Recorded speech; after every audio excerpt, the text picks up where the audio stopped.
Lake Effect Media and Spartan Nation present Conneaut Spartans football on WOW TV, 1360 AM and WOW 102.9, and always free. Brought to you by your great Spartan sponsors. Conneaut Dairy Queen. Enjoy lunch, dinner, or a cool treat soon at your Conneaut DQ. Chris Breck State Farm Insurance. Here to help life go right. Conneaut Savings Bank. Come grow with us in Conneaut and Austinburg. University Hospital Conneaut Medical Center. Advancing the science of health and the art of compassion. Conneaut Save-A-Lot Food Store. Not lower quality, just the lowest prices every day. And Gerda's Pharmacy, family owned for over 60 years on Main Street, Conneaut.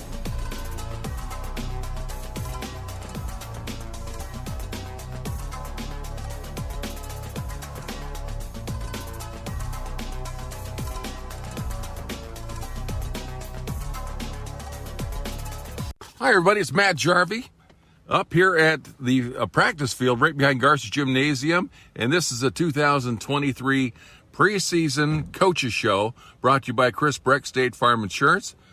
Once again, with me is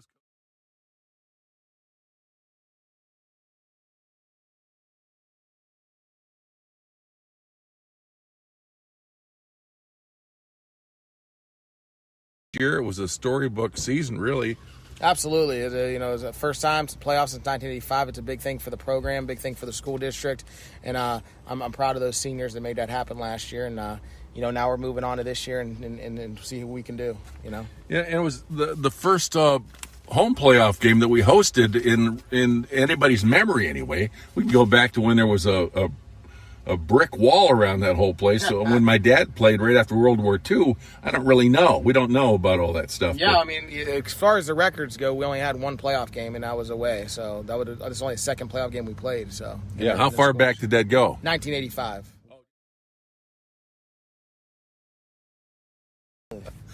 But it was a great season. I know. I remember you told me at the beginning of the year that a lot of your teammates were kicking themselves in the butt after that loss to the Warriors. Yes, absolutely. So, and that was a very close game, and they had that in their grasp, but it just kind of slipped away.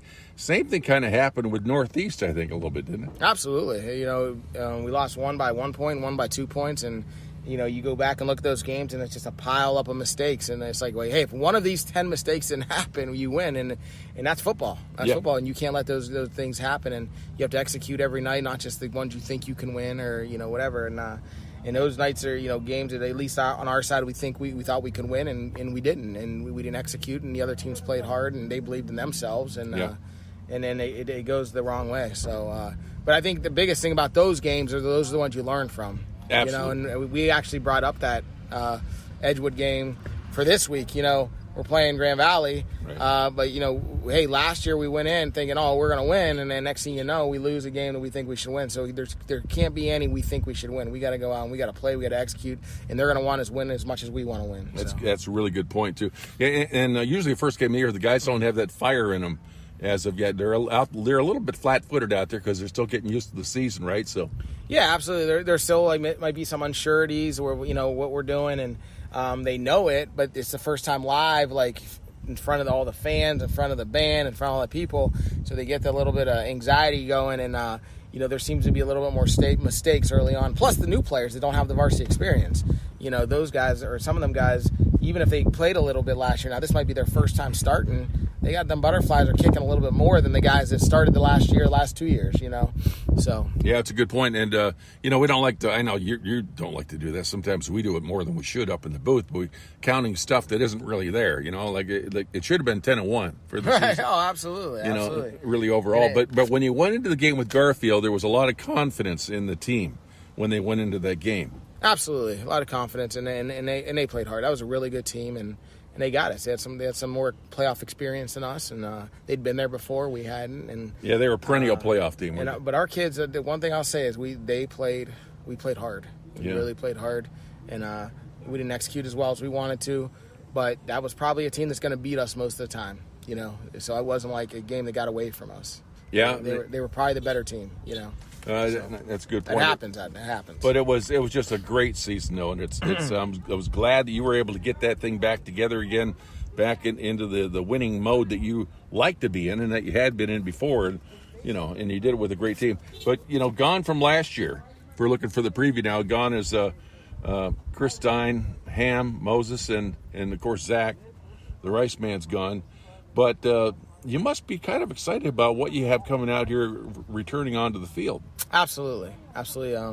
Starts. We have a great offensive line this year. We lose Moses and Chris Stein, but we still got Scotty back. Dylan and Gavin played most of the year last year.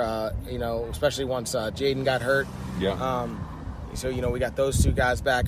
Ryan Turner's a young sophomore. He's going to be our center this year. He's doing an excellent job. Corey Pearson came out for the first time as a senior and has had great leadership. So it starts that offensive line. And Jaden Anderson's we're hoping he gets cleared within the next 2 weeks, from last year's knee injury. But he looks great out there. So it's just a matter of getting cleared, far as running and conditioning. And he's been working his butt off, hoping to get cleared for that knee injury. It looks great. So hopefully we can get them cleared. And you got Hurd this year too?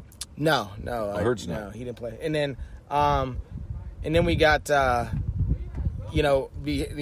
replace some of them other guys. Wyatt Payne has been sitting on the wings of Rice for 2 years. Yes. And he had a great season last year on defense. And then when Rice did get a little banged up or got a little tired, Wyatt had a couple 100-yard games last year. Yes. So we have no doubt that kid has worked his butt off. I haven't seen a harder worker in a long time here.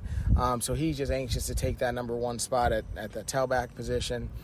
Max Gleason, last year when he came into game one, we weren't even sure he was going to be the starter yet. So he didn't have that kind of confidence. Now Max has had 11 games starting under his belt. Right. So I think you're going to see a more confident Max Gleason at quarterback and great runner at quarterback. Yes, he is. And then some guys have really popped up in the offseason that were good on defense last year, but that are helping the offense, like Bryce Sperlin at receiver, Ethan Osborne at receiver, Noah Ham, the younger Ham brother, right, who's catching a lot of balls. Huya had a great track season. We saw how fast he was, so he's going to give us another receiver spot. So we got a lot of guys that are coming back. Now behind them, your depth goes down to some sophomores and freshmen that might get their shot, but those guys they're coming back and they're skilled, they're excited. Defensively, Bryson, Koval, they started every game last year. Now we got them back another year. Yeah. So those inside linebackers, and then Ethan Osborne, before he got hurt, was our outside backer. So you got three guys that are just confident in themselves. They played it. They know the spots. It's just a matter of getting into the season, getting it going.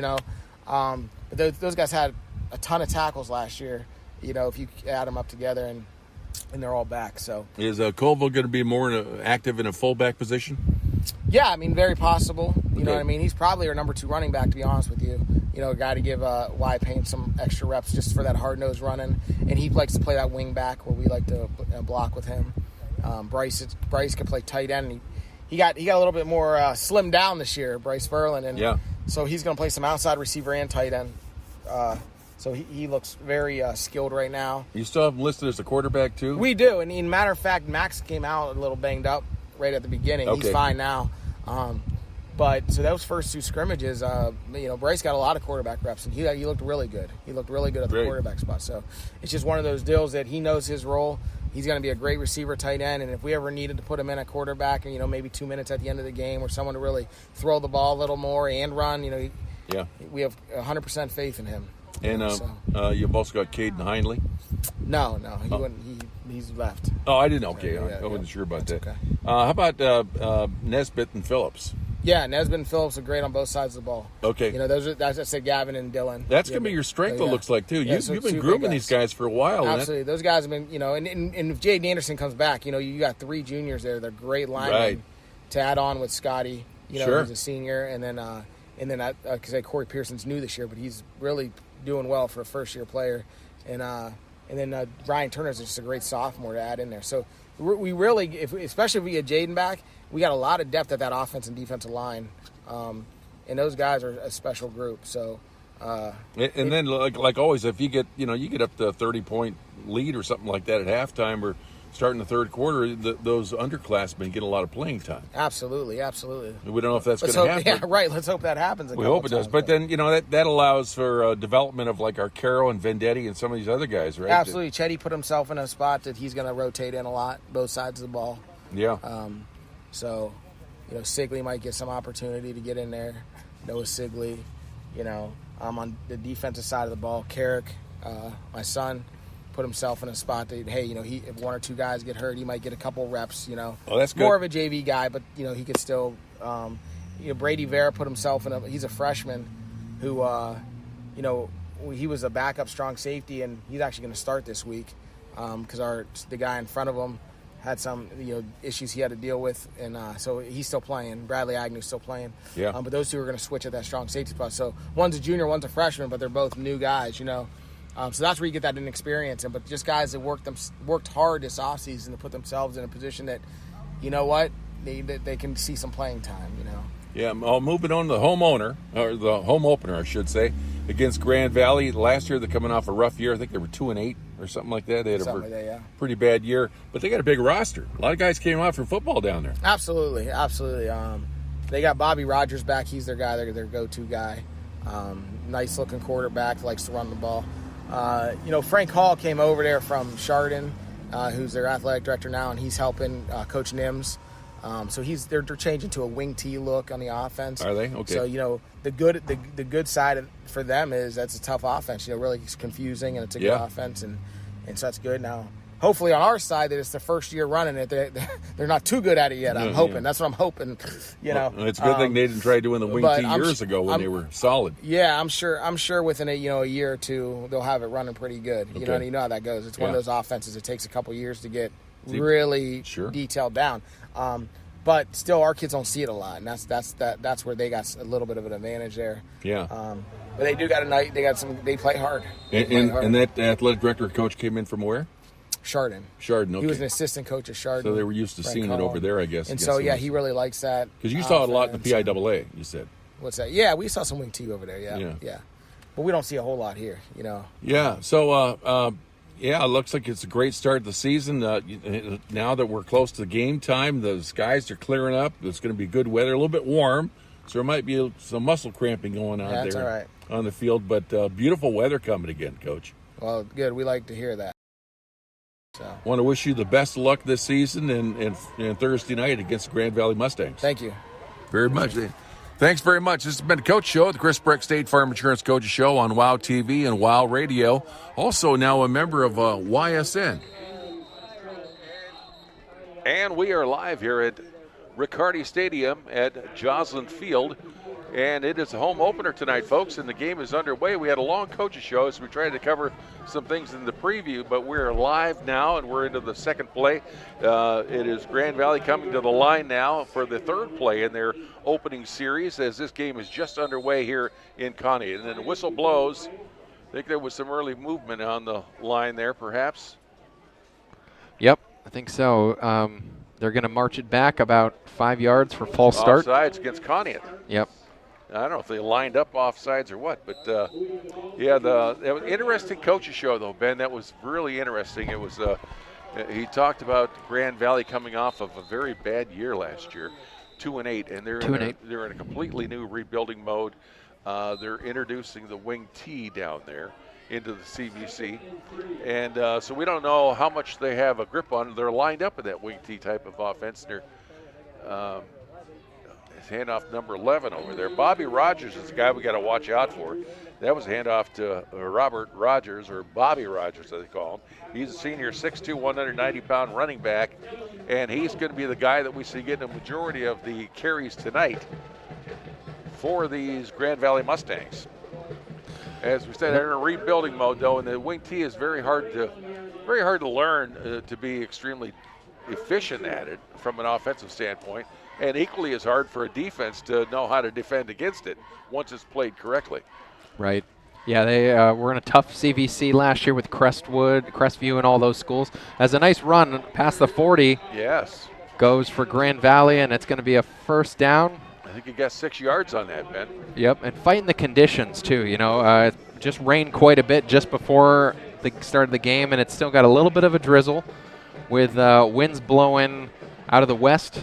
Yeah, some of the forecast, and I was talking about that in the coach show because yesterday the forecast was to be mostly sunny skies, some clouds here and there moving in and out, but there's another running play right up the middle this time, and he's got a couple, so they're having some luck against this Spartan defense right up the middle. That was a pickup of, looks like 3 or 4 yards there, Ben.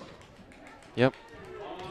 Yeah, like you were saying, though, and Coach Rocco was saying, 2-8 last year, but we had some really strong rivalries against this team years back, and I think Grand Valley remembers some of those great matchups we had, both at their place and ours. Fakes the handoff. It's a keeper by the quarterback. That's Sammy Goforth.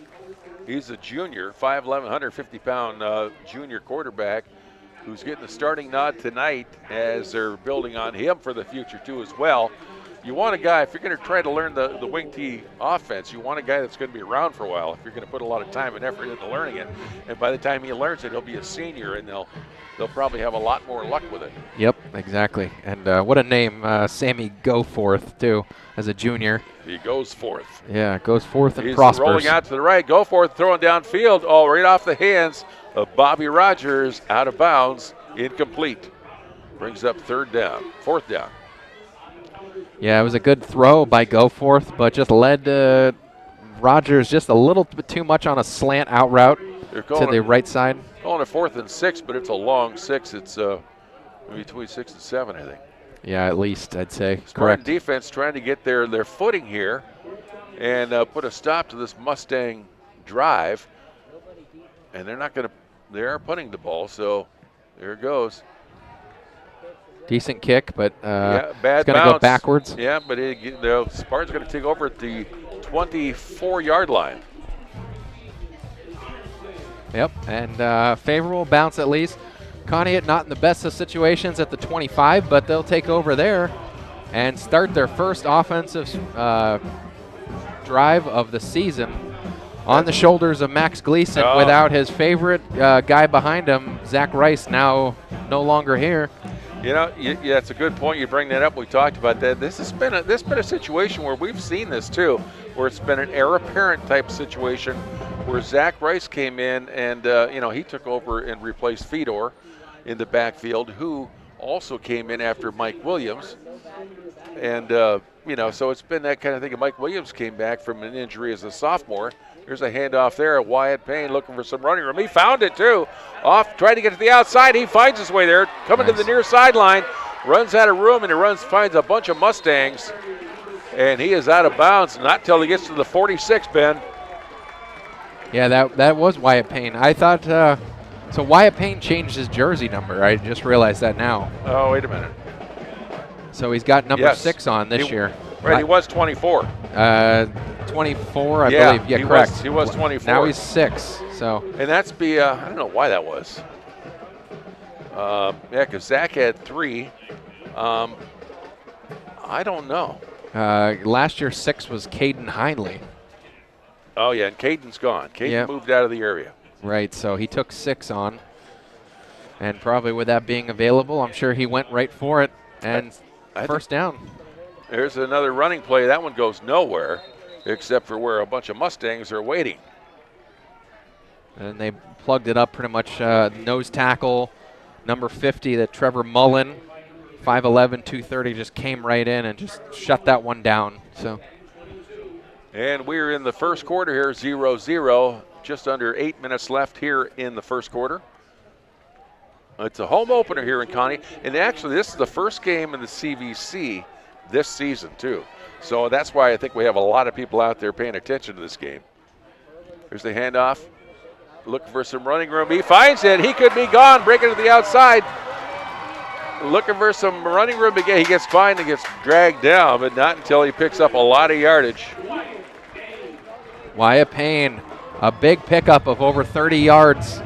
Wyatt Payne able to take on the burden left behind by Zach Rice and leaving his dent, his mark on the game already, just like Zach Rice always did last year and the years past. Wyatt Payne really excited, not someone that was really worried about having to be the guy that carries the ball 20 to 30 times a game like Zach Rice did. He was looking for his opportunity last year. He knew he was second string behind Zach Rice, being the better player at the time. Now he's ready to take on that role and be the star player on the offense. Now there's a whistle. Coach wants to talk about this one. Yeah, so anyway, when they changed the number of Wyatt down to 6 and Max, of course, maximum is 7, we get the 6-7 punch is going to be the main thrust of offense for the for the Spartans for this year. Yep. Anyway, we appreciate you tuning in, folks, and we're expecting a little bad weather to move in here, maybe somewhere in the area. We don't know if it'll be here or somewhere else. Hopefully it's somewhere else. But we want to encourage everyone at some point soon, make your way out here to Riccardi Stadium, Joslin Field. It is just the work we're doing out here, what they're putting together is just fabulous. This is a great facility. This really is. I don't know what's coming in the future. Lori Riley had a nice conversation with her. She's our great superintendent of Spartan Nation. The next thing on the books is new goalposts. We're gonna Nice. get the modern ones are coming in. And Yeah. I don't know how old those ones are, but those have been there for a long time. Long time. But you know what, though? Honestly, this has some of the most comfortable seats in of any high school field. And, you really got to take a moment and really enjoy this place. Wyatt Come to a back game. in the shotgun. Max is back in the shotgun, looking, fakes handoff to Wyatt, and he tries running up the middle. He picks up a few yards until he's finally brought down. Yep. Max really was good last year at doing the fake handoff and the keeper up the middle, the QB keeper, right up the middle. And being so small as he is, he would get lost behind his bigger lineman. And he's only 5'8", 165, so being that short, he would tuck in there between the center and the guard, and he would be lost behind them and would completely take off from there, break out for 10 to 20 yards almost every time. That time, though, not so much, only about 2 yards on that play. Ty Colville runs off to the right side, getting a block in there, and it worked well because That's Max. Max. Max has got room. He's in the end zone. Turned on that lightning speed. He's one of the fastest runners in the county, Ben, and that's touchdown, Conneaut Spartans. 6 points for number 7. Yep. And, it's a holding call, and they're going to bring it back, though. That's what we are hearing. As I have to take the points off the scoreboard, unfortunately. Yeah, it must have been back. Must have been back on the line because I didn't see anything where the play was unfolding. So. Yeah, it was.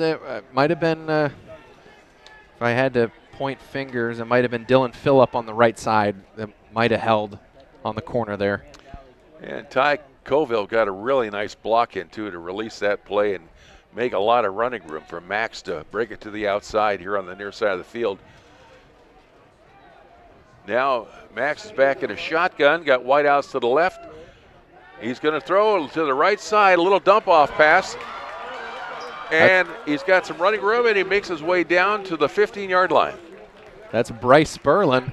We called his name a lot last year. He played every position almost last year. Quarterback, tight end, wide receiver, linebacker. Yes.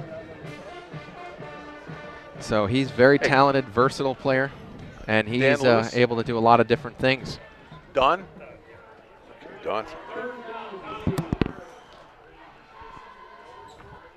And on 3rd and 5, low snap in the shotgun, but he's going to hand it off to Wyatt. Wyatt's got it. He's getting Rick's down to almost a 9-yard line. Conneaut Spartans first down, brought to you by. And we're up here in the booth with Don Lewis, too, from the CVC. Don, thank you for stopping by. You did the coin toss earlier for our inauguration into the CVC officially here tonight.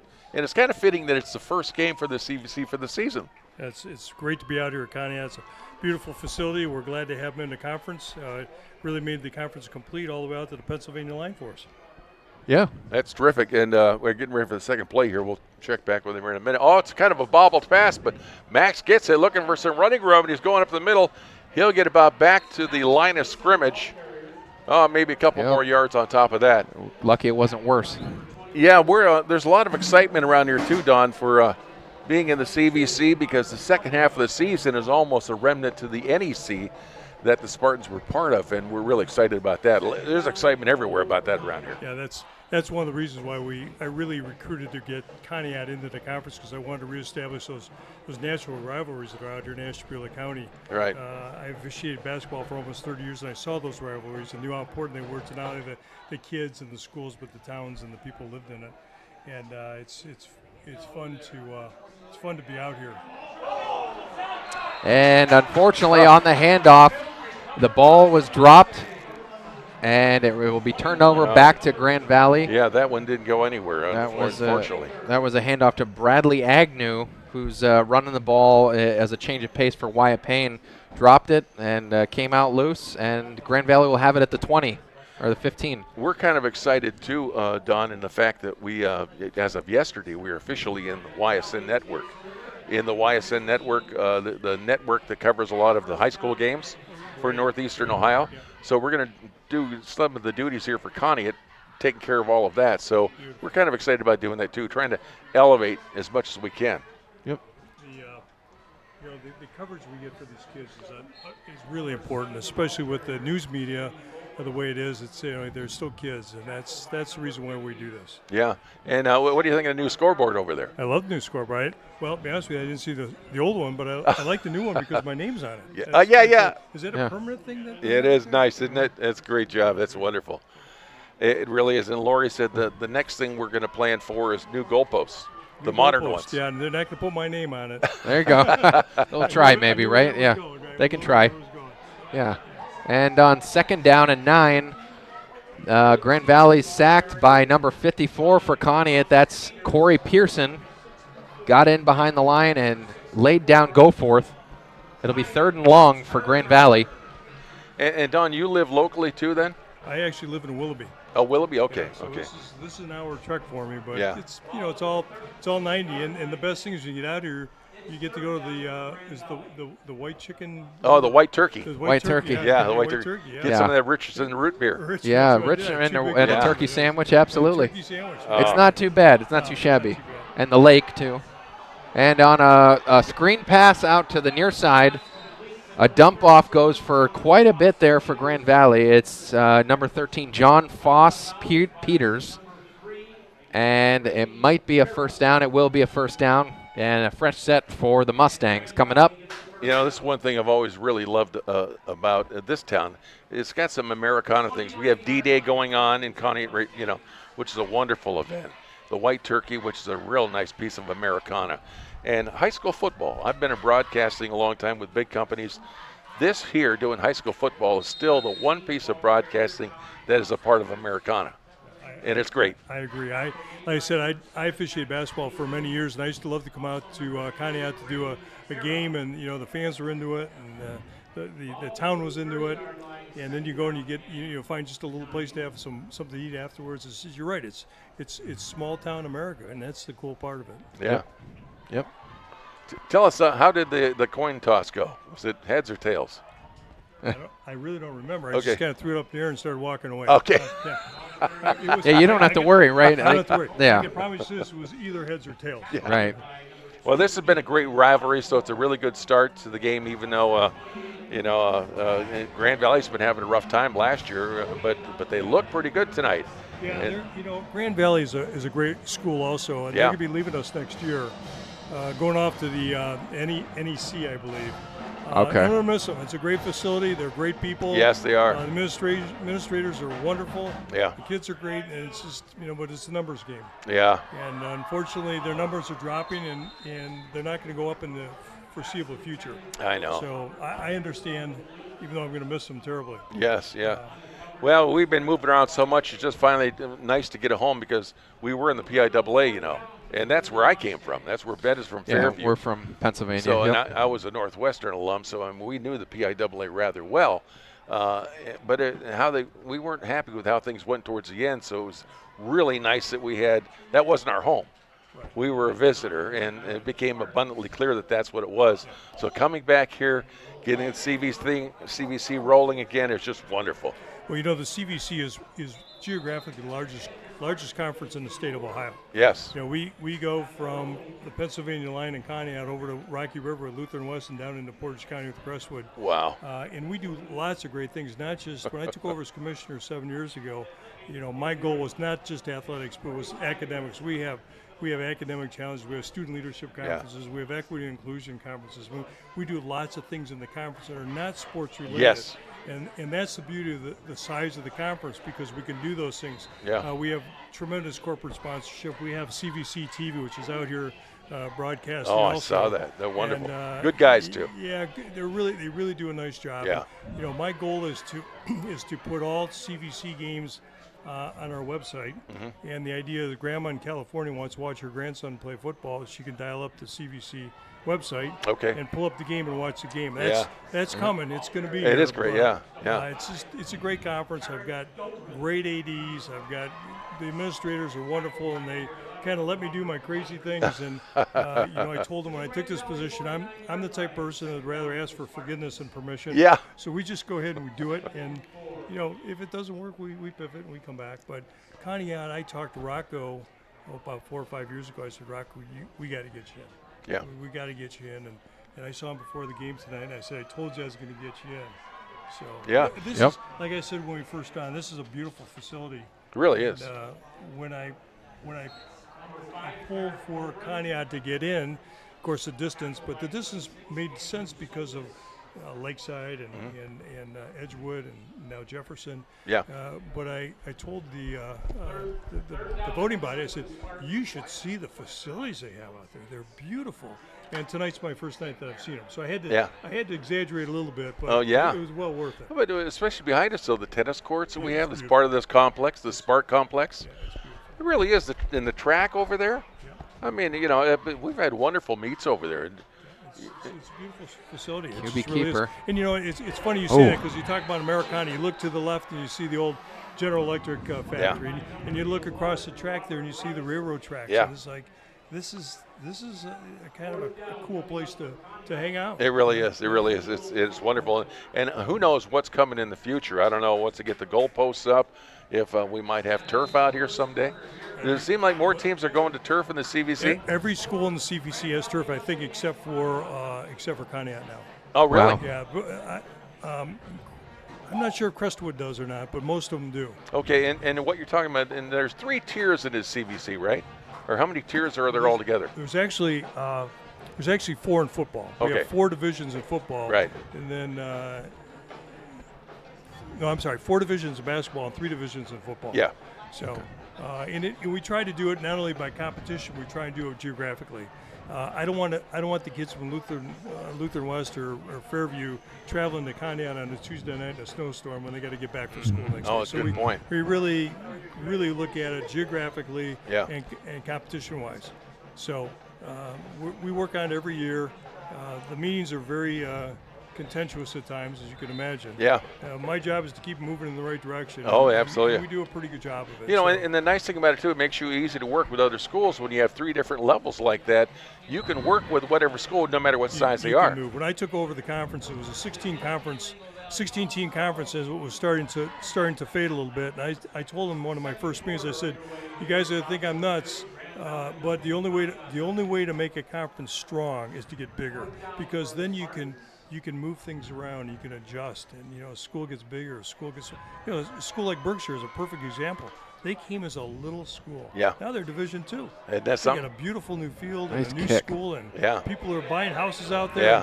Yeah. So it's topsy-turvy. And they have a great program, too, and a great school, academically, right? It's a great school, and I got my 2 basketball schools. I got Lutheran West and Richmond Heights that won state championships, and but football still drives it. Absolutely. Friday nights, Thursday nights in this case still drive it. Don, we appreciate you stopping by and talking to us. Thanks for the coin toss. I toss. didn't expect to Yeah. sit down and really Yeah. talk with you. Oh, that's okay. Thanks so much. Yeah, well, It thanks for means the a coin lot. toss and the inauguration into the CVC. It's great to have an official way in and being the first game of the year for the CVC, too, as well.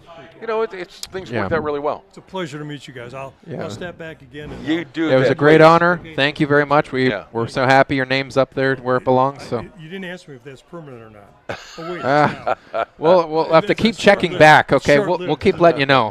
Thanks, guys. Okay. Yeah. Thanks, Don. Thanks for driving out, too. Yeah. Okay, Ben. So we're starting the second corner here. Well, Thanks, Don Riccarde, for being out here too. I know I missed something. Well, Talking with Don. yeah. So I don't know where to start with that, but unfortunately, Conneaut's last drive here, they went 3 and out right before the first quarter. Carrick Dobrin had a nice 5-yard run, but after that, you dropped a couple down. Oh, there they are. Yeah, Carrick Dobrin had a nice run of 5 yards, but after that, Grand Valley snuffed out any development at all. And they punted, but a great punt by Bryce Sperlin, pinned him back at the 5. That's great. That good defense right there. They just pulled him down. Yep. Offensively, Conneaut, it seems like they really are unsure of themselves and where to go with the ball. Maybe it's just how to find themselves right now. First game of the year. I know last year against Edgewood, same kind of story a little bit. They were unsure of themselves, and they developed that more and more throughout the year. So gain of 7. So 2nd and 3 upcoming. Bobby Rogers completes it. Yeah, nice pass. That was too. a nice mix up there. It looked like he was going to throw number 9, but instead Bobby Rogers was the one who came across and caught that one. Yeah, he went with a shallow route to Rogers instead of the deep route to number 9, like you said, which is Hunter Hayes. Hunter Hayes. The country singer. Yeah, he's a senior too. He's out there playing tonight instead of... They have a pretty balanced team out there too as well. Not a whole lot of seniors, freshmen, or any particular class.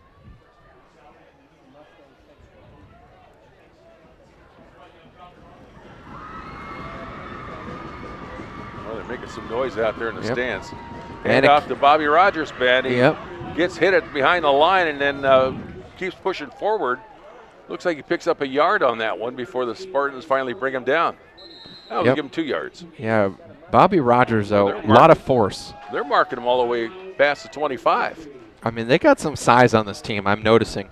Bobby Rogers, he's 6'2", 190. He drives, he ducks his head down real low and gets some nice push off with that move as a Mustang is down with an injury at the 17-yard line. Oh, hopefully he's okay down there. They're calling a little timeout for that official timeout. We want to remind everyone that Connie Dairy Queen is your great Spartan sponsor. Always great to be working with them. And we hope Keith is doing well. He had a little surgery recently. He hopefully he's healing up and moving around, and life is good again. Their featured blizzard is the Caramel Fudge Cheesecake Blizzard.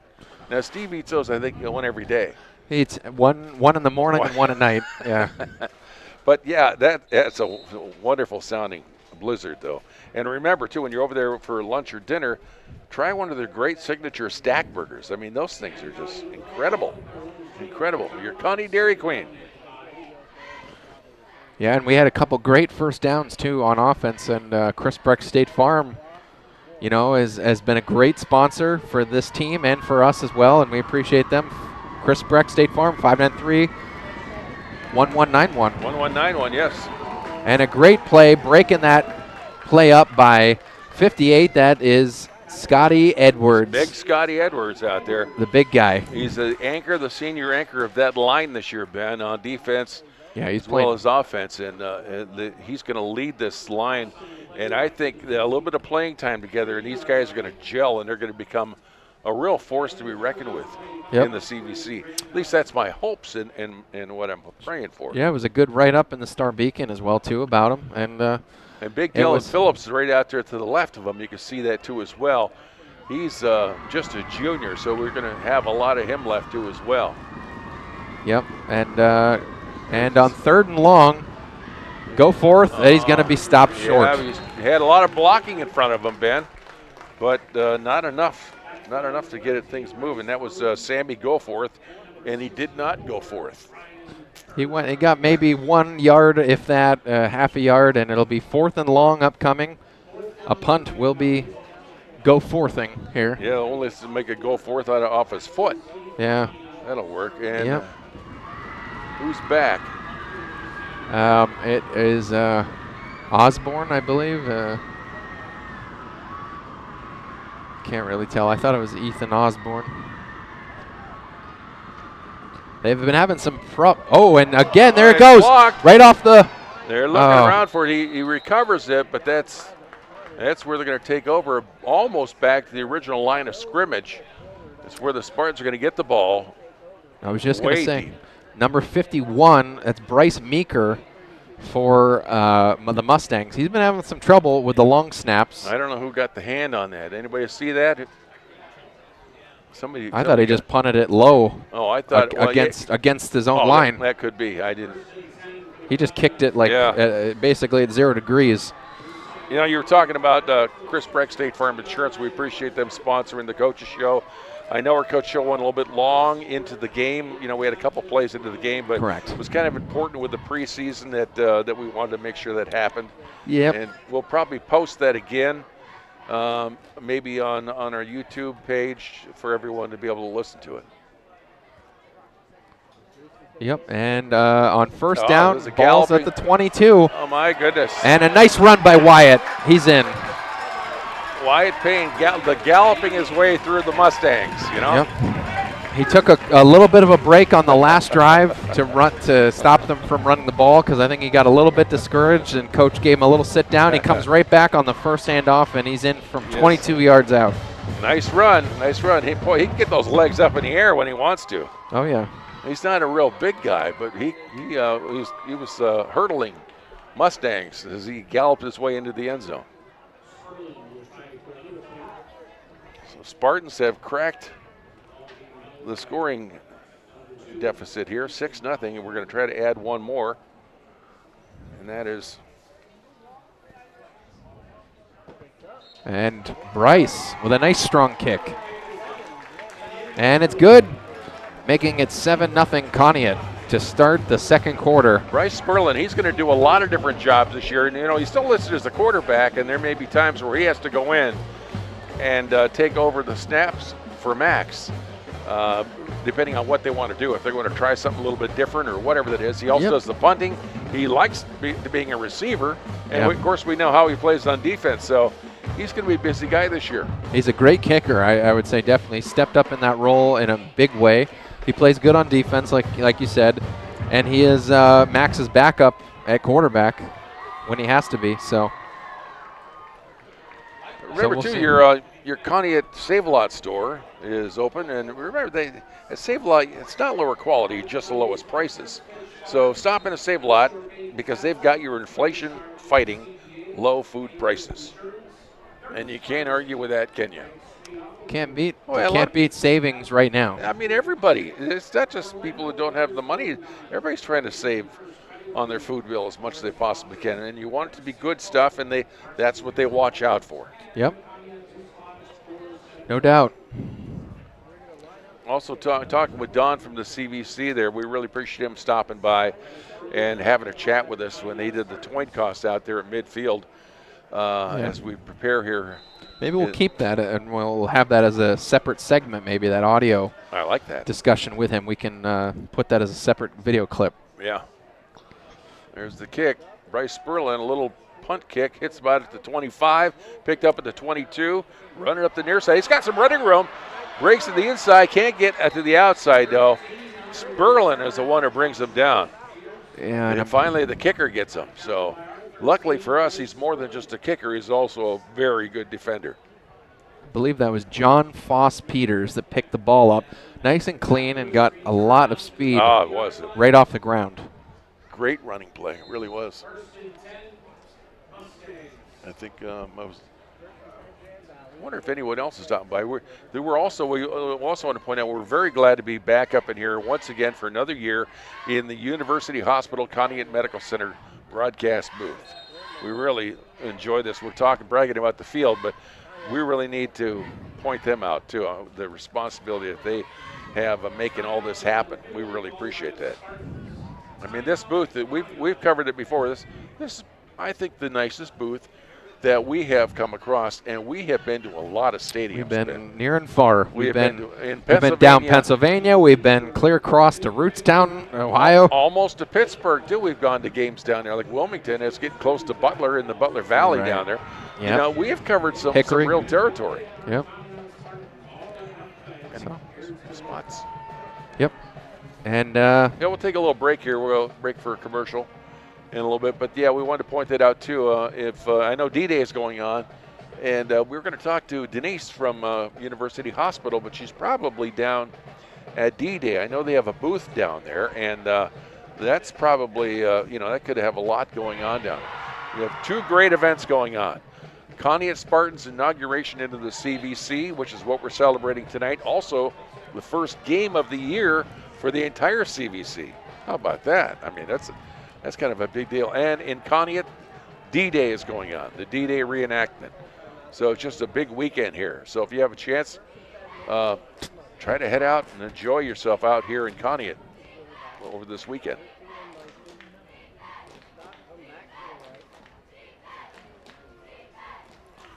And first down, Grand Valley. Goforth is back. He's looking to throw the ball. Rolls out to the far side, Ben. He can't find anybody, and he tucks it away and runs out of bounds. And it looks like he maybe picked up, I don't know if he picked up half a yard or not.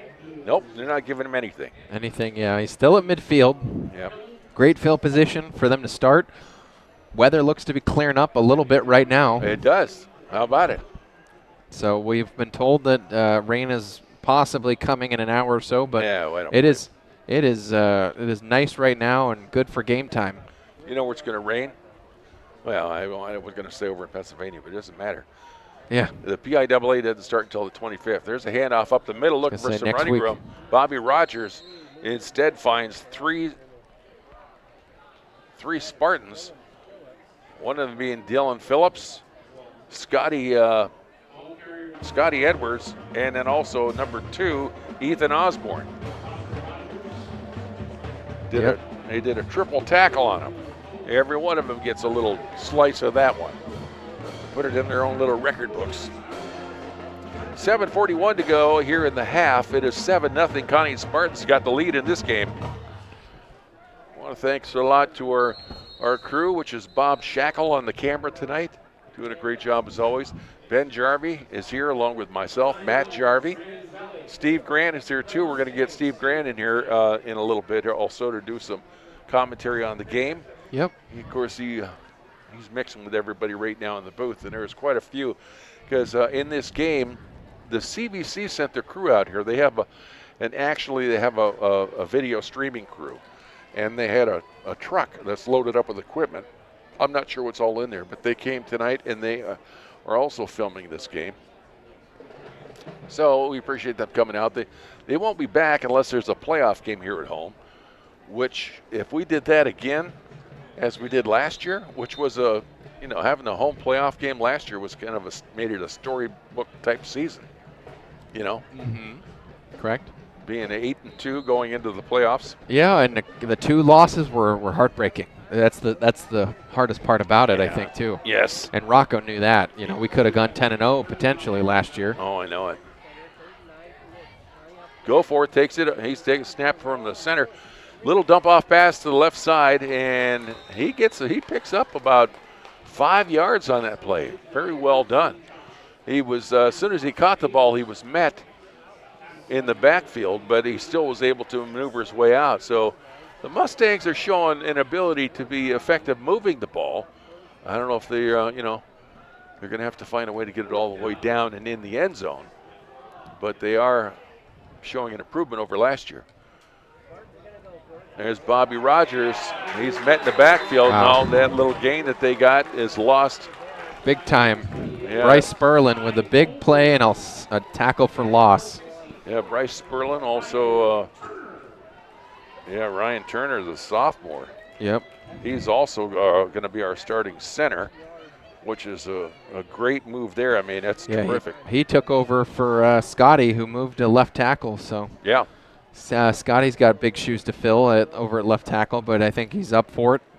No problem. Of course, he's also our nose guard as well on defense. And first down, fresh set of downs for Conneaut. Max is in the shotgun. He takes it. It's faking a handoff. Instead, he keeps it and runs. He gets maybe a yard if they give him that much. Yeah, something to that effect. They're going to give him a yard and a half, I think. Yeah, that's good. Max is very good at falling forward. So. Well, he's deceptively strong. He really is. I mean, we covered that he didn't grow any from last year in height, but he gained 10 pounds, and they said it was all in the weight room, that he gained that. So, yeah. Not only is he one of the fastest guys in the county from the 4.40 and goal, they covered the quads or the combines, and he did very well there. Yeah. Max is back looking to throw the ball. He's breaking out to the near side, trying to find some running room. He makes a little around the outside, gets across the 45, and it could be a first down. It's real close to a first down. I think they're signaling that maybe it is. It's close. If it's not, really is. it really is on the line. They might as well give it to them. Yep. Yep, they're going to. The 45. They're doing that now, trying to speed it up too as well. That if it's close, they seem to just Yep. wave the hand. Yeah, let's keep the pace of play going. Yeah, keep this thing going. Hey, first down. First down for the Conneaut Spartans. So you know who that means. It's brought to you by University Hospital, Conneaut Medical Center, advancing the science of health and the art of compassion for over 100 years. Yeah. So wonderful to have a facility like University Hospital in the area. And the broadcast booth that we love. There's a handoff. It was a tricky play. Wow. And oh my goodness, that is Wyatt Payne. He breaks another one. Missed tackle. And it's called touchdown. Did he step out? We will never know. He's in. We can't see it from this angle, but I think it's a touchdown. It's not on the board yet. Doesn't count until we snap the ball. Yeah, I think they're giving it to him. No referees discussing it. Yeah, we won't be able to look at an instant replay until we get back home. Well, Bob got it on camera pretty good there, and I think we got a good angle of it. I like but that. he shook off two guys to slide through that on the sideline. Yes, he did. And there's Sperlin is up, and it adds another one. It's 14-0 right now. 2 touchdowns up on this Mustang squad, and they're I think, a tough team.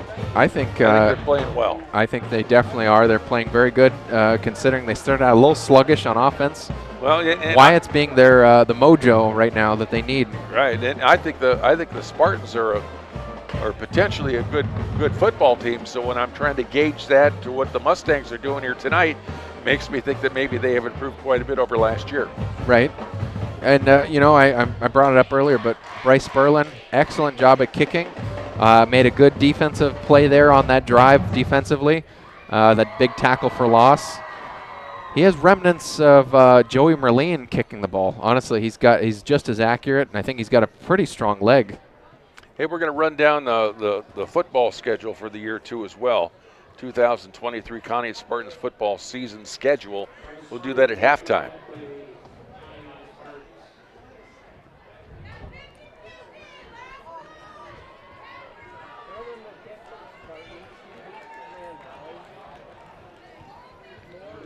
And we got about 5:50 left to go in the second quarter.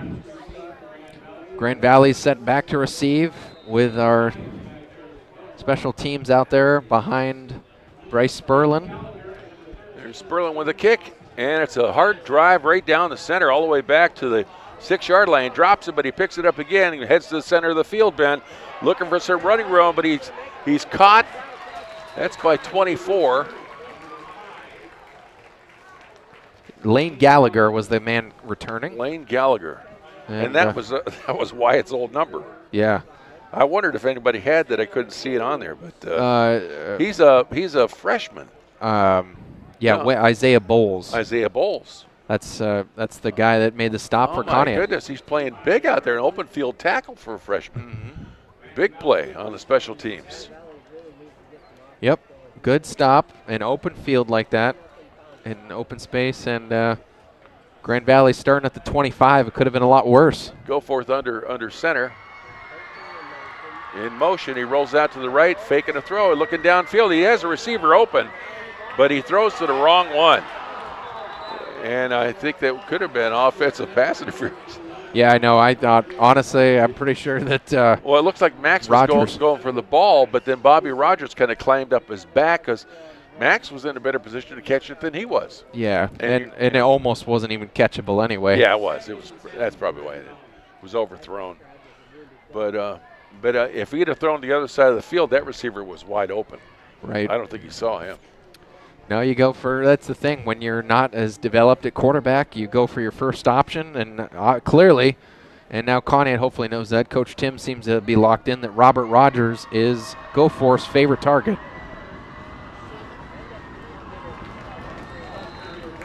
And the run for the Mustangs goes nowhere, maybe 1 yard. Pearson with the stop for Conneaut. We're gonna take some time too at halftime too to watch this Conneaut Spartan marching band, because it's been a whole year since we've seen them, and everybody wants to see the band, right? So Yeah. So we'll be covering them for a while too as well, and then we'll probably take a break. On the radio. We're on the radio with this too as well. So thanks everyone who's tuned in. We had kind of a late start there with some technical difficulties. Anyone listening to the station knows that we've been having some issues with AP Network News. And I want you to know that this time it wasn't our fault.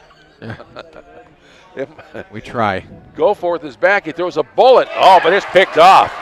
Picked off. It wasn't quite far enough. And he returns it up the field. Well done. Number 18. Alden Gouge. I haven't heard of some of these guys, the freshman class, but Alden Gouge. Or Aiden. That's an I. Okay. I think that's an I. Aiden Gouge.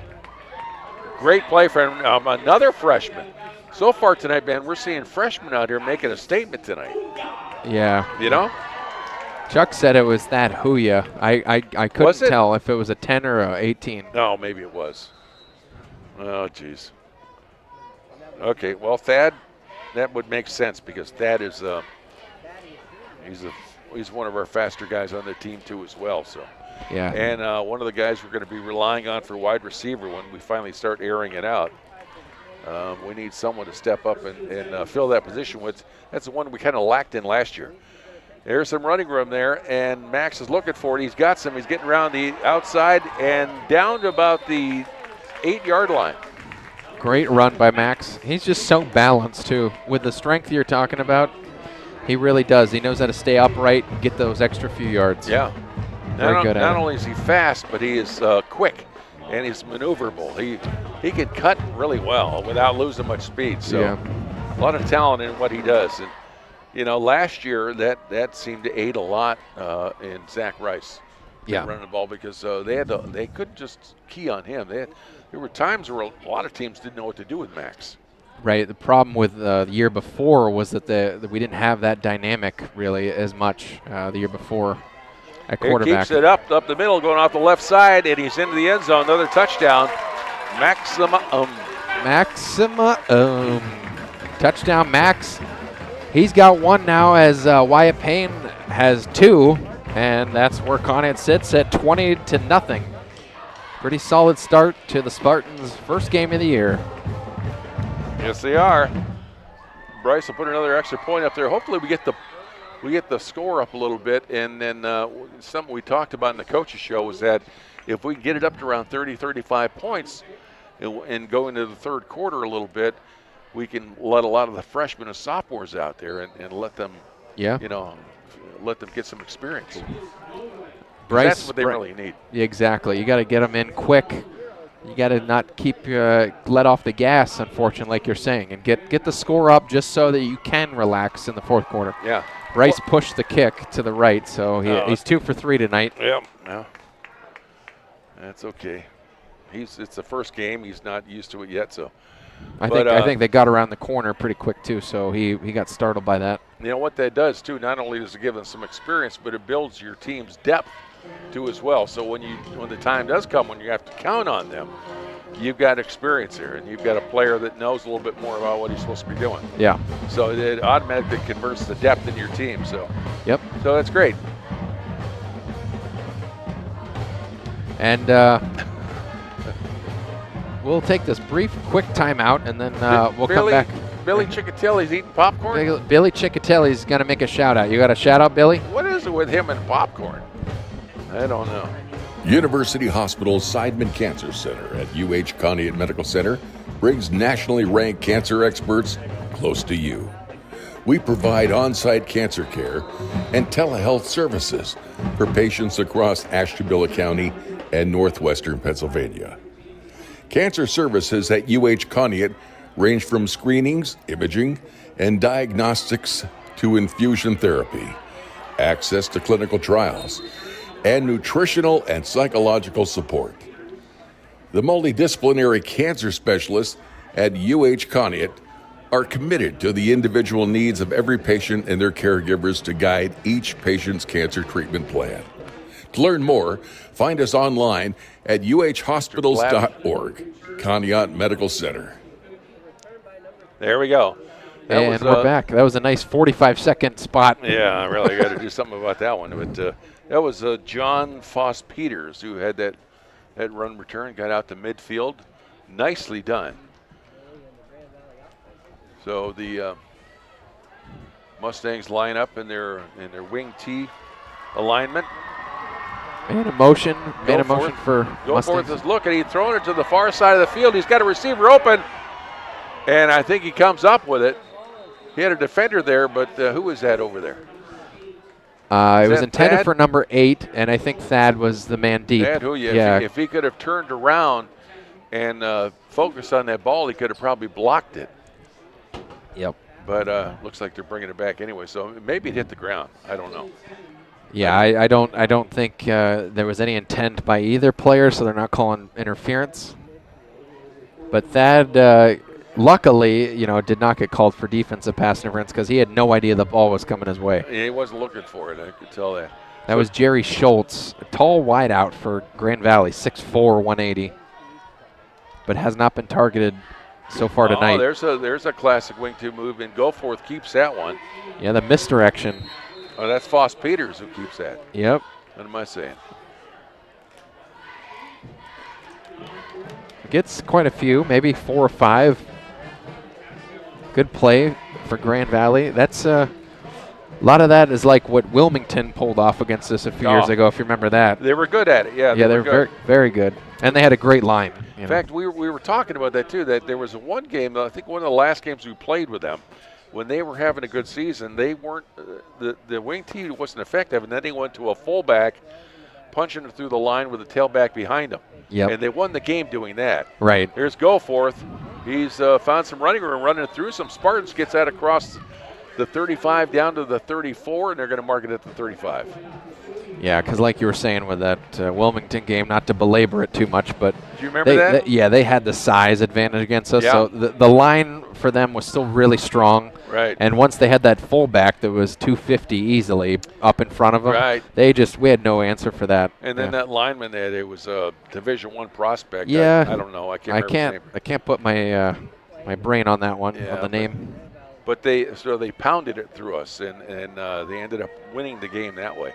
Of course, they were a good team. So there was Goforth is rolling out to the left side, looking for something. He's going to throw the ball. Instead, he takes off running it, but he doesn't fool anybody, and he gets back to about the line of scrimmage, and that's it. It's close, close to back to the line of scrimmage, but not quite. Yeah. It's good old Scotty Edwards with a nice stop for Conneaut, and it'll be 2nd and 10.5, we'll say. I want to remind everyone that your Conneaut Save-A-Lot store, we'll do a little recap here at halftime, right? Conneaut Save-A-Lot's not lower quality, just the lowest prices. So remember, they're trying to save you money with, your inflation-fighting low food prices that you'll find at Conneaut Save-A-Lot. Yep, and we're coming up with it. About 2 minutes left. Man in motion. He hands up. Oh, he's looking for some running room. I think that was that was Foss Peters. Robert Rogers. Oh, Robert Rogers, yeah. Bobby Rogers. Yep, and a good shake and bake move. Kind of lost some of the Conneaut Spartan players. Got 2 yards maybe behind his 1 tackle, but no more than that. Well, yeah, there wasn't. By the time he got the ball, there was no protection in front of him. All there was a bunch of Spartans. And he still got a couple of yards or 1 yard. So you got to give him that much credit. I mean, he's the workhorse for this Mustang offense. Yep. Back they in got the, some, back got in the some good shotgun talented now. players. Goforth is back, dumps it off, and looking for some running room. He finds him, gets back into the middle of the field. He breaks it to the far side now. He is gone for a touchdown. That's number 11. That's Bobby Rogers. Yeah, there's a flag. I think it's holding, so it'll be coming back. Oh my goodness, it's against the Mustangs. Heartbreak when they finally find some pay dirt, find some gold in them their hills. I think Conneaut knew about it. I think they kind of let up on the play a bit. They weren't aggressive trying to make the stop. One thing, he showed some speed right there. That's what everybody's talking about with him. He had a couple defenders right on him trying to figure out where he was going. It looked like they were going to close in on him, and then he broke it to the far side of the field, and he was gone. That's all they need is just one big break, and then they could bust off a move like that, and they're only within 13 then. So that's a 5-yard penalty, right? Yeah, it's the game. Yep, with a hold. I think it's 10 yards actually. Oh, was it? Okay. Yeah, a holding's 10. Yeah. Now we're going to call a little timeout here. We got 1:11 left on the clock in the first half here. Make a wish. That's a good omen. And 20-0, the Spartans are up here. Only one missed kick by Bryce Sperlin for the final extra point in the third touchdown is the only thing that we really missed out on. Other than that, I think the Spartans have played a good, hard-fought game. Exactly. Against a better opponent than maybe they expected. And that's why Coach says don't pay attention to what they were last year and their record and all of that. Go out there and give it everything you got. Wait till the end of the game before you start thinking about anything concerning the other team, because these guys came to play too. They worked hard. Mustangs have worked hard. You can tell that. I'm trying to get this wing tee down. Yep. And they don't quite have it down yet, but there's times where it looked all right. I think they executed it pretty well.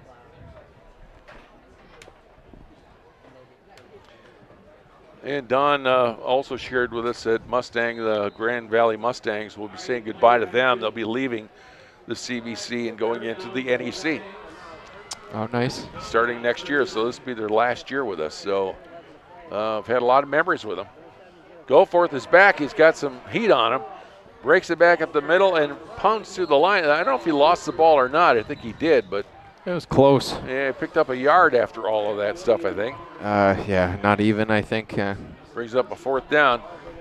Fourth down and less than a minute. You got to be careful here if you're Grand Valley not to force something, because Conneaut will be aggressive if they get the ball back, trying to score something before the end of the half. That's right. With enough time. They're just going to let the clock wind down, which is smart for them. We're going to do a giveaway, too, here, folks, in the second half. So we want you to be paying attention, because Ben is going to tell you when to respond and how to. But we have a family 4-pack of tickets to the African Safari Wildlife Park. If you don't know where that is, that's just past Cedar Point. It's a drive-through park where they have all kinds of animals you'd find in Africa and so forth. Giraffes, I think there's some rhinoceroses and lions and some big cats and all that stuff. But you drive through it in your car, and you're not supposed to get out. Right. That's what they say, right? So, yep. But we're going to have a family 4-pack giveaway for that, and it's good through Thanksgiving weekend. So once you receive it, you'll be able to use them anytime you want throughout now through the end of November. Not bad, huh? Yep. Yeah, we'll do that right after the halftime recap, and so be listening here as I'll talk more about that. And with Megan Billy Ciccatelli here is right beside me too. He wants a big shout out to Spartan Nation as well.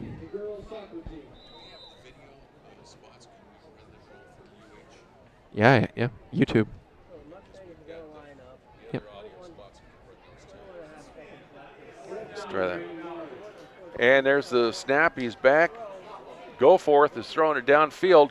He completes it. Wow. And he's out of bounds. Right about, I don't know if he's just short of the first down.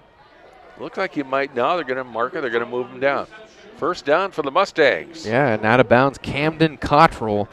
Great out route and awareness to get himself in bounds, catch the ball, and then go out quick. And that first down, Ben, is brought to you by CSB, Conneaut Savings Bank. Stop and ask about online and mobile banking. Online banking and mixed banking, fast and easy. And a lot of people really like it. Once you get used to it, it makes things just easier. You can pay your bills on there. You can learn a lot of information about your account and so forth, and see about new things that are available. So come grow with CSB, Conneaut Savings Bank, member FDIC. There's Goforth back, dumps it off to Bobby Rogers. Oh, they're going to throw a flag. Somebody got a face mask on there, and that's going to give him 15 yards, I think. I think it was inadvertent because he let go right away, so, he didn't mean anything by it. It just kind of happened. Yeah, I think that was Dylan Phillip might have been the guy Yeah. again, unfortunately, that reached in and grabbed the face mask. And, yeah, 3 flags came out on that one. Yeah, they all saw it. Yeah. All angles. Yeah, he didn't do a good job of trying to hide anything. Right. But a good start here, and it looks like the weather's cooperating too, Ben. I don't see anything really ominous coming. It's 3.6 seconds left. Is that right? 20-0 here, folks, Yeah. in the first half. So it's all Spartans so far here tonight.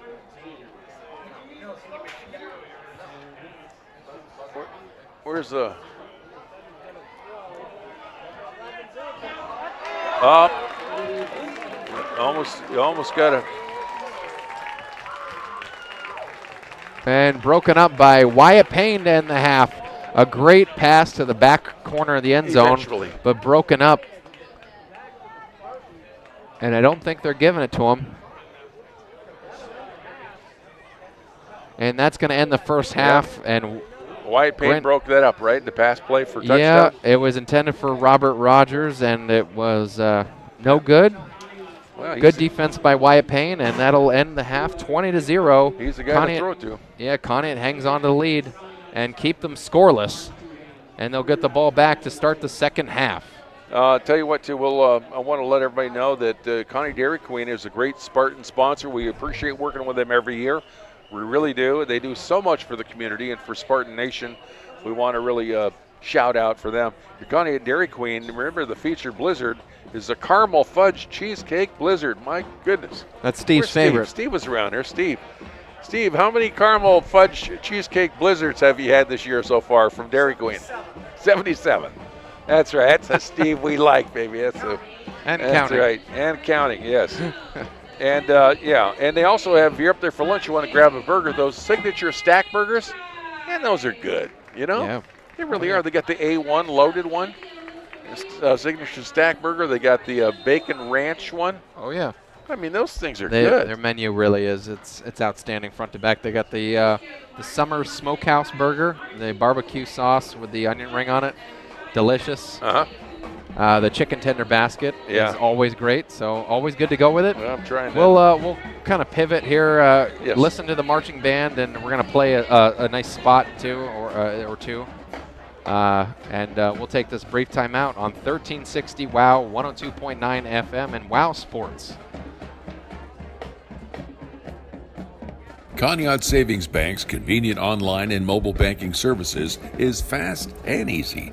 Using your PC, tablet, or smartphone at ConneautSavings.com gives you access to transfers, bill pay, online statements, and information on many banking services.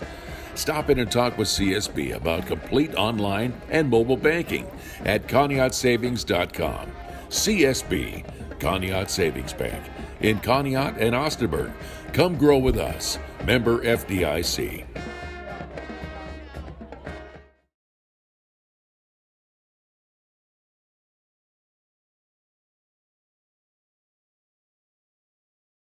Cheesecake Blizzard. It's featured this month. Have you tried the Backyard Bacon Ranch Stackhouse Burger? Or try another amazing signature Stackhouse Burger. Click on Connie Dairy Queen's website too and download the Order app, which includes curbside pickup of any ice cream cake. Perfect anytime. Connie Dairy Queen, for cool treats and great eats. We'll see you at the Conneaut DQ.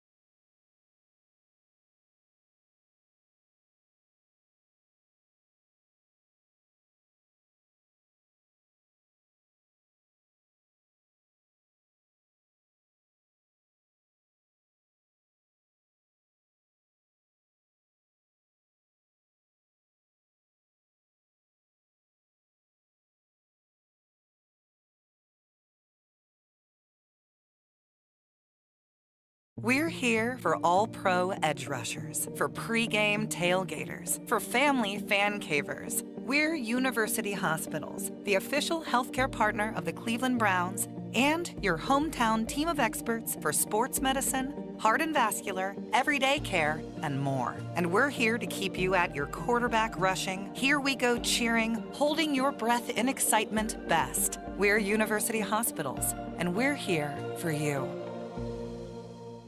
At University Hospitals, the same sports medicine experts who care for your Cleveland Browns, Cleveland Monsters, and Cleveland Ballet are trusted by countless local athletes at every level to develop personalized care plans that will keep them passing, pirouetting, and performing at their peak.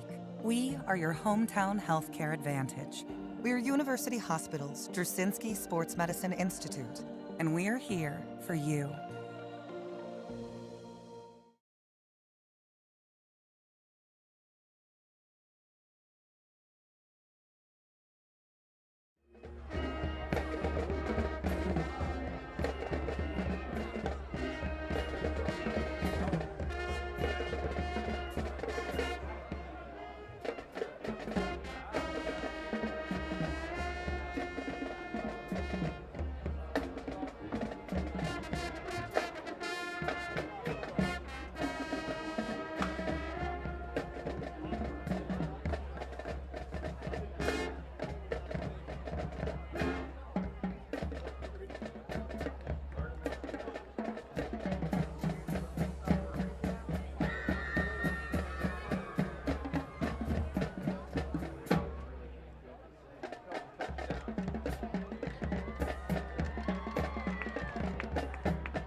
Your Conneaut Save-A-Lot grocery store is a proud Spartan sponsor.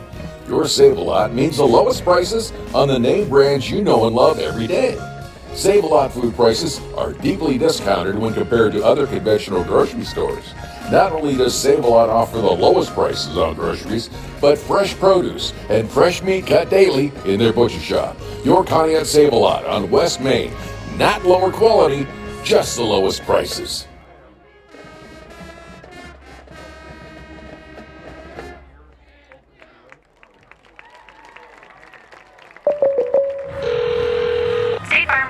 Hey, it's Mike! My team just pulled off the biggest upset ever! Nice, Mike. And some fans are getting crazy! They even flipped over a car! Whoa. Turns out it's my car, though. Oh. But I don't want to be upset right now! I want to know State Farm's gonna take care of this, right? We got you covered, Mike. Yes! Woo! Go with the one that's here to help life go right. State Farm. Switch to State Farm and you could save. In Conneaut, call me, Chris Brecht, at 593-1191 or visit me at brechtinsurance.com.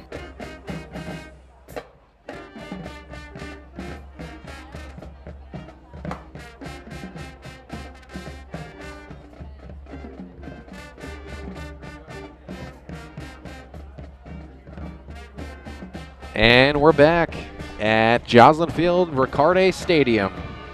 We have to work on how we work that one in. Yeah, and and that was Don that stopped by, and we had a nice conversation with him regarding the inauguration of the CVC with us. Yeah, Don Ricarte. Yeah, and his dad was my dad's doctor. Heart doctor. I didn't know that. Yeah, gotcha. So there's a lot of history in this town from that family, and we're so appreciative of the efforts that he's done putting it into the scoreboard. It's just wonderful. Yep. I mean, that's the top of the stadium being through that family too as well. It's just wonderful. Yeah, it really is. It's a great honor for him and for all of Conneaut, really. But we're coming into the Conneaut Save-A-Lot halftime recap, brought to you by Conneaut Save-A-Lot Food Store. Not lower quality, just the lowest prices. And we had a great first half for Conneaut. Some ups and downs. Definitely started out very slow in the first quarter. Started out 0-0, but then second quarter, everything was firing for Conneaut offensively. Scored 20 points on the backs of Wyatt Payne and Max Gleason, pretty much rushing the ball. Wyatt Payne had 127 yards on 10 carries and 2 touchdowns. Max Gleason had 37 yards rushing on 6 carries and 1 touchdown. And number 28, I gotta look that one up. That was who was that? Number 28. That's Ty Koval. Yeah, Ty Koval. Yep, sorry. Our big fullback. I forgot about him. He did have a carry for -5 yards, so that's not really anything to write home about. And Carrick Dobrin had 2 carries. One of them went for 5 yards, the other one for 0 yards, so a total of 5 yards on one drive that Wyatt Payne sat out for. So in either case, it's been pretty good so far. Carrick got involved. Change of pace as a change of pace back. What are you doing? I'm sorry. I'm making mistakes over here. But, yeah. But everything's okay, Ben. Keep going. All right. It's like you found out about the knob. Okay. So other than that, unfortunately, really nothing noteworthy on the passing side of the game. I think there was only a few yards, if that, for Max. For Grand Valley, Goforth had 46 yards split between Robert Rogers and Foss Peters. That's really about it. It's been mostly that. Otherwise, it's just been the wing T crossing patterns between Goforth, Gallagher, and Foss Peters and Rogers. That's really been about it for their offense. They've been the 4 main guys, really, the 3 main guys on that team. Other than that, it's really been quiet and lights out for Conneaut. Defensively, really strong presence for Conneaut. Great intensity by that defensive line, starting with Scotty Edwards at nose tackle. Those guys really penetrated very well in there. Bryce Sperlin had a great tackle for loss on Goforth. Thad Huya had an interception. It was just a drive killer for the Mustangs, and was a great play by Thad to stay in control and come in and undercut that ball and cut off their drive because they were getting past midfield there. That was kind of close with a few minutes left in that second quarter. Cut them down there. And some great involvement as well from some of the younger guys, too. I mean, we were talking about Thad Huya, of course. We were just saying Dylan Phillip playing the line on both sides. Bradley Agnew had a nice catch for a run and then a couple stops. Other than that, it's just been just pretty much status quo for Conneaut Spartans going forward so far. And looking forward, they're going to start with the ball in the second half, and they're going to really want to open it up, as my dad was just mentioning.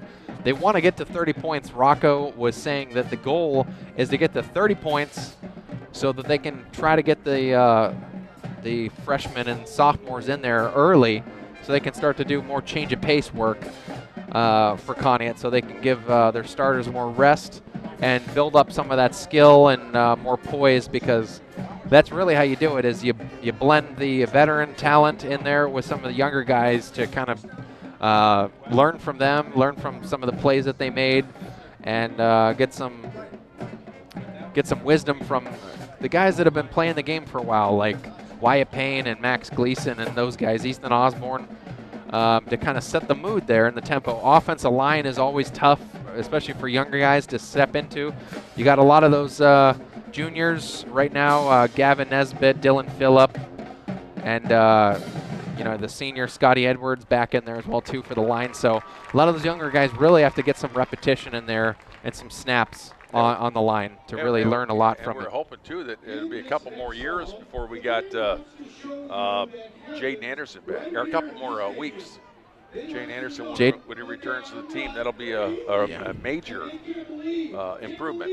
Yes, it will. What we're trying to do on both sides of the ball. Yeah, and he got injured last year and missed, I think, the last couple games of the year last year. So yeah, Rocco says though he's out, he's running, he's working that knee, and he said it looks like he's doing rather well with it, but Doc doesn't want to clear him yet. Not until he has a couple more weeks. So is the ACL. I'm not sure. We didn't get into exactly what it was. Only the fact that he's able to run on it pretty good. He can turn on it, pivot on it, and all that. So it is healing, and he's got some confidence in it right now, but he's just not quite ready to get on the field. Doc don't want him on the field. So yep. So that's that. But with the passing game we're talking about, maybe they're trying to. They have to get things set first. We're going to need to run the ball this year. So it looks like Rocco's plan is let's get out there and let's get the cobwebs cleared out on our running game. Let's make sure that we know how to run the football and we get our tempo down and learn what we're doing on that part of the game, and then we'll try to add in the passing game on top of it. Yep. But to go right off the bat, when we didn't have it last year much at all, right? We didn't have a passing game much at all. We didn't lean on it much, no. Yeah, so I don't think we had a wide out really that was. I mean, we had Larry Ham. Larry did some nice things. Larry did some nice stuff all around, but overall we didn't have quite the offense, the spread offense that we needed to pass the ball. Right. This year, I think we got a couple more options to pass the ball to. I mean, you got Bryce Sperlin, who's a pretty tall body out there running as a tight end. Ethan Osborne is 5'11", very quick as well too, so he can run some deep routes. He's going to be your deep threat primarily. Noah Ham, so Larry's younger brother, he's going to be out there definitely playing a lot of reps. A wideout, Thad Huya, played last year and is coming back again to do some of that. So you got a lot of these guys that can rep in there. Carrick Dobrin, you might see him as well from a running back standpoint. Run some routes too, carry the ball as a change of pace. Yeah, we talked about it last year. Carrick, when he got in there, he played rather well. Yes. For a freshman, he really played rather well. Yep. You know, we were impressed with it. And I know he was. He was all, you know, he was like floating on the air when he was out there because he was having some really good luck, and it was wonderful to see. It really was. Yeah, and I think he's going to have a pretty significant role for being a sophomore this year. Yeah. You know, just more as a change of pace for Wyatt Payne, but, you know, he might be out there in several different positions. And, you know, defensive back, wide receiver, we'll see, but whatever he needs to be. So, overall, I think a good start for Conneaut. Definitely could have put some more points on the board than 20. But, you know, I definitely, like I said, started out real slow offensively. Unsure of themselves, doubting some of the passes that were thrown, incomplete passes by Max, hesitation handing the ball off to Wyatt and for Max to keep the ball a little bit more. You know, not quite the spring in his step that he had last year to start out. But second quarter, totally different story. 20 points on the board already. And they're going to start out third quarter, I believe, as well, very strong to get the ball right out of the gate. So I have no doubts there. So with that said, that'll wrap the Conneaut Save-A-Lot halftime recap, brought to you by our Conneaut Save-A-Lot food store. Not lower quality, just the lowest prices, and they are fantastic to That's be around. Exactly right. Yep. And, and thanks to Megan, who's back in the studio. We had some issues back then. We got them straightened out. I think we're on the radio too as well. What we're thinking about doing is we're gonna take a timeout here and maybe go to the news there locally on the radio. Why don't we do that? We'll take and we'll stay live here, but we'll have the news live on the radio. So we'll tell Megan to go ahead and play that. Brief timeout on WOW Sports. Your Conneaut Save-A-Lot grocery store is a proud Spartan sponsor. Your Save-A-Lot means the lowest prices on the name brands you know and love every day. Save-A-Lot food prices are deeply discounted when compared to other conventional grocery stores. Not only does Save-A-Lot offer the lowest prices on groceries, but fresh produce and fresh meat cut daily in their butcher shop. Your Conneaut Save-A-Lot on West Main. Not lower quality, just the lowest prices.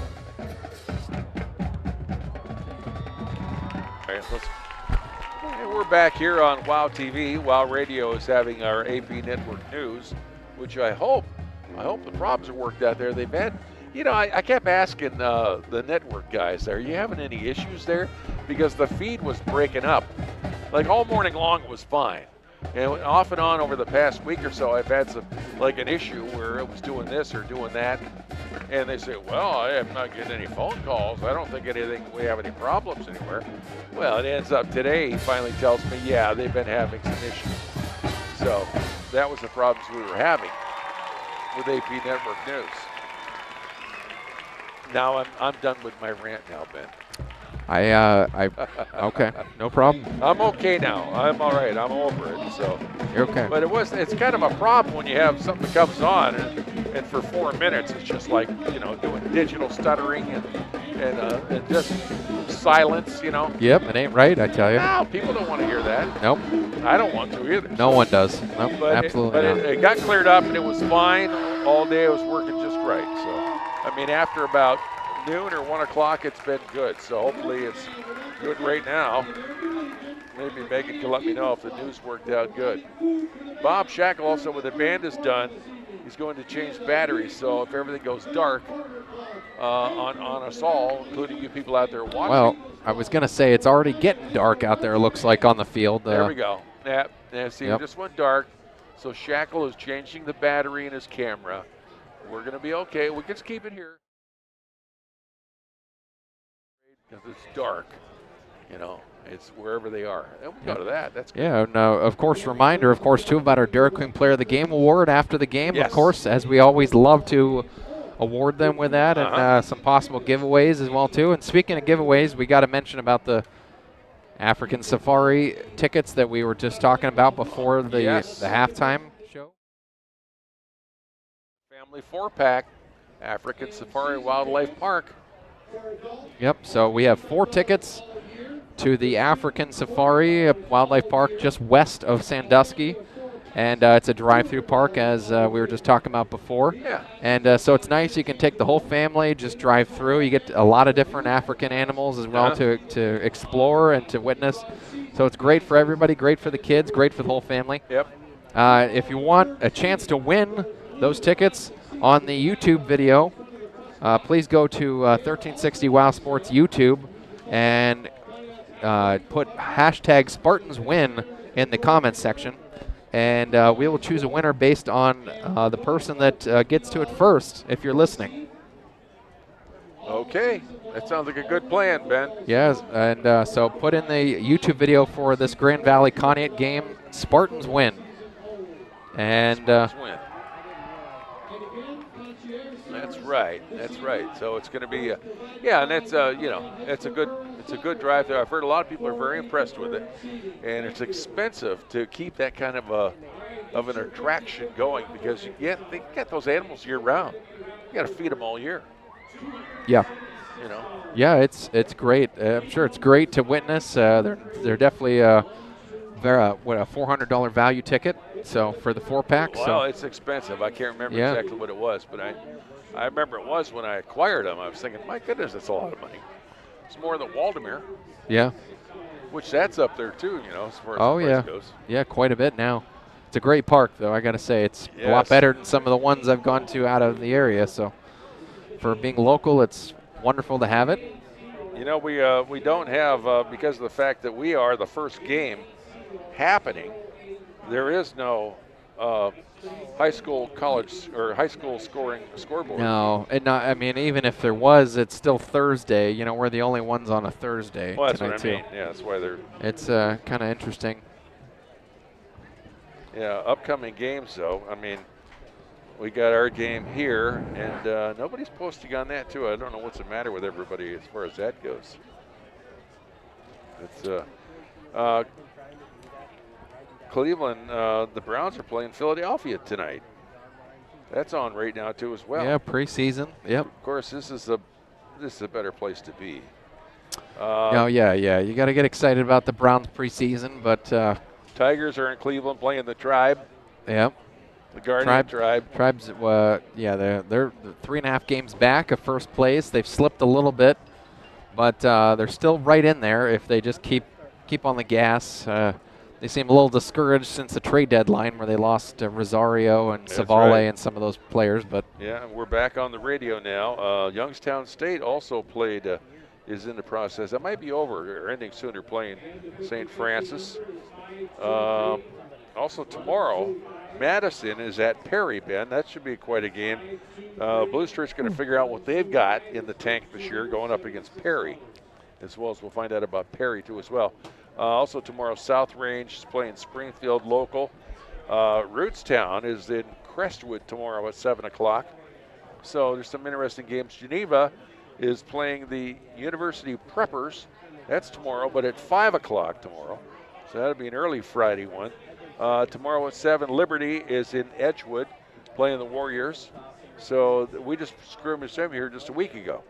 Yep. And Spartans did very good against them too as well. Menor is traveling down to Jackson to play the Polar Bears. Yeah, that's tomorrow at 7. So the Polar Bears. The Polar Bears of Jackson.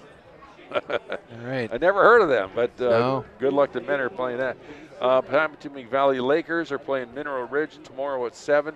Also, Jefferson is going down to play Girard, playing the Indians down there just near Warren. That's tomorrow at 7.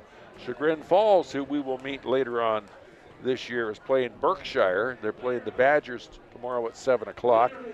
That'll be other games in the CBC. Chardon is playing West Geauga. That's tomorrow at 7. The North Rangers are playing the Lakeside Dragons tomorrow at 7. Also, well, that's it looks like that's all I have.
Off for the Mustangs.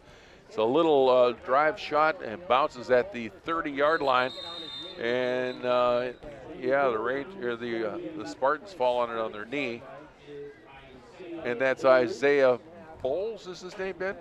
Yeah, Bowles. Okay, Who we Bowles. saw 1 or 2 plays in the first half. Yeah, he had a nice play earlier in the first half, so it was a nice showing for him. One of our freshman players that'll be contending for a spot here, not so distant future. So it's 20-0 here in the second half, as the clock hasn't really even started yet, not even during the kickoff. So Yep. you have to figure Pretty much that out. Yeah, did not wind down the clock at all No, yet. didn't. So yes, the first play of the third quarter, and There's a showing blitz from the Mustangs, but they get the ball handed off. That's Wyatt Payne. He got some running room. He picked up a bunch. He's all the way up to the 35, Ben. Great play. Wyatt Payne just trucking forward. And he gets about at least 5. I mean, I think they're going to mark it 8. So 2nd and 2.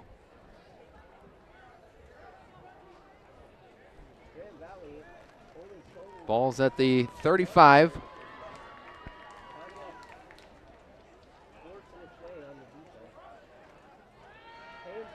And Max had it. Gave it.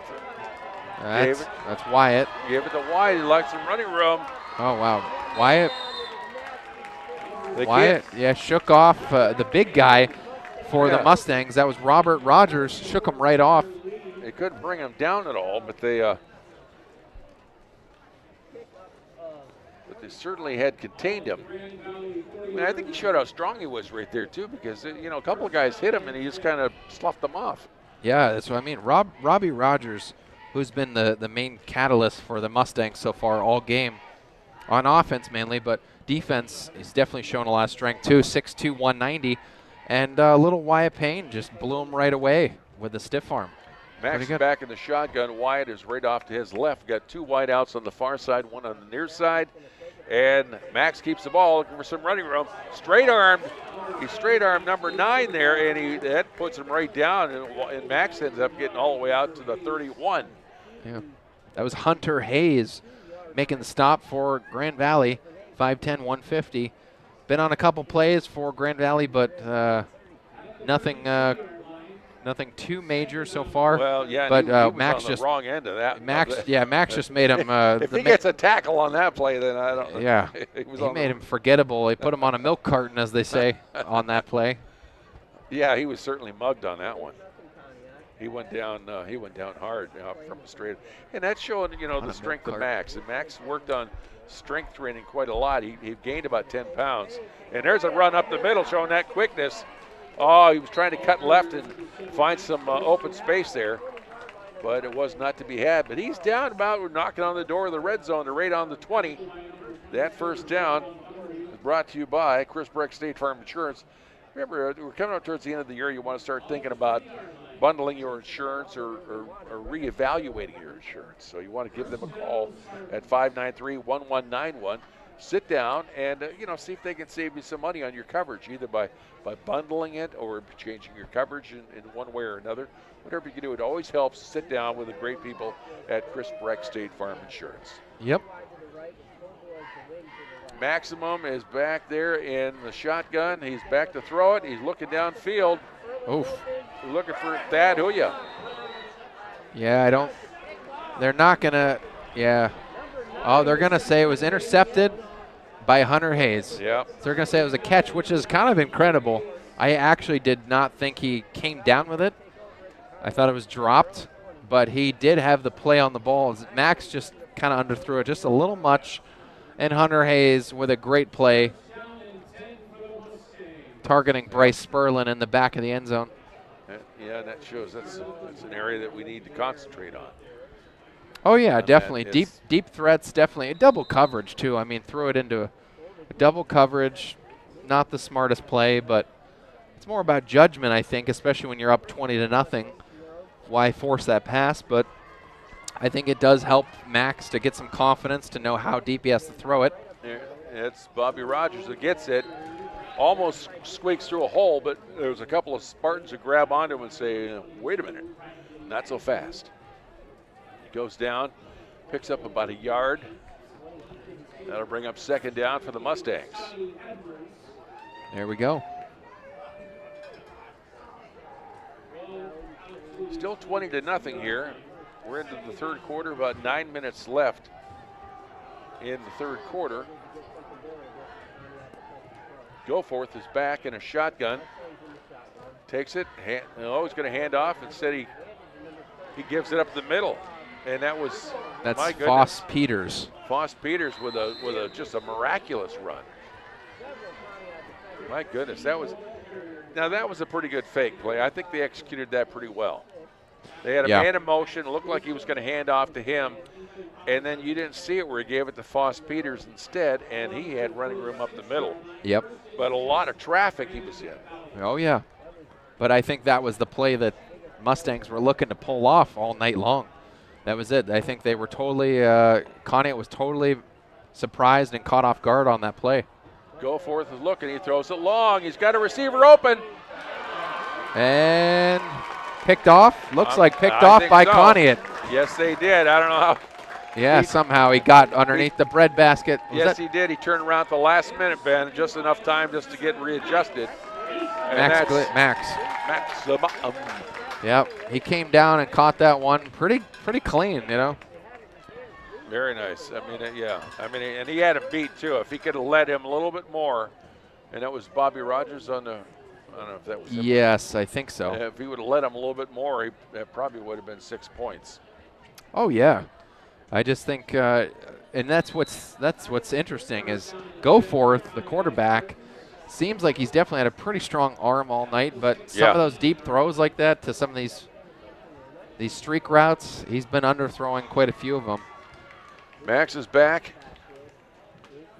He's going to hand off, and he keeps it instead. He fakes it like he's going to pitch it out. He got some running room on the near side of the field, and he is hit hard and brought down. Yep.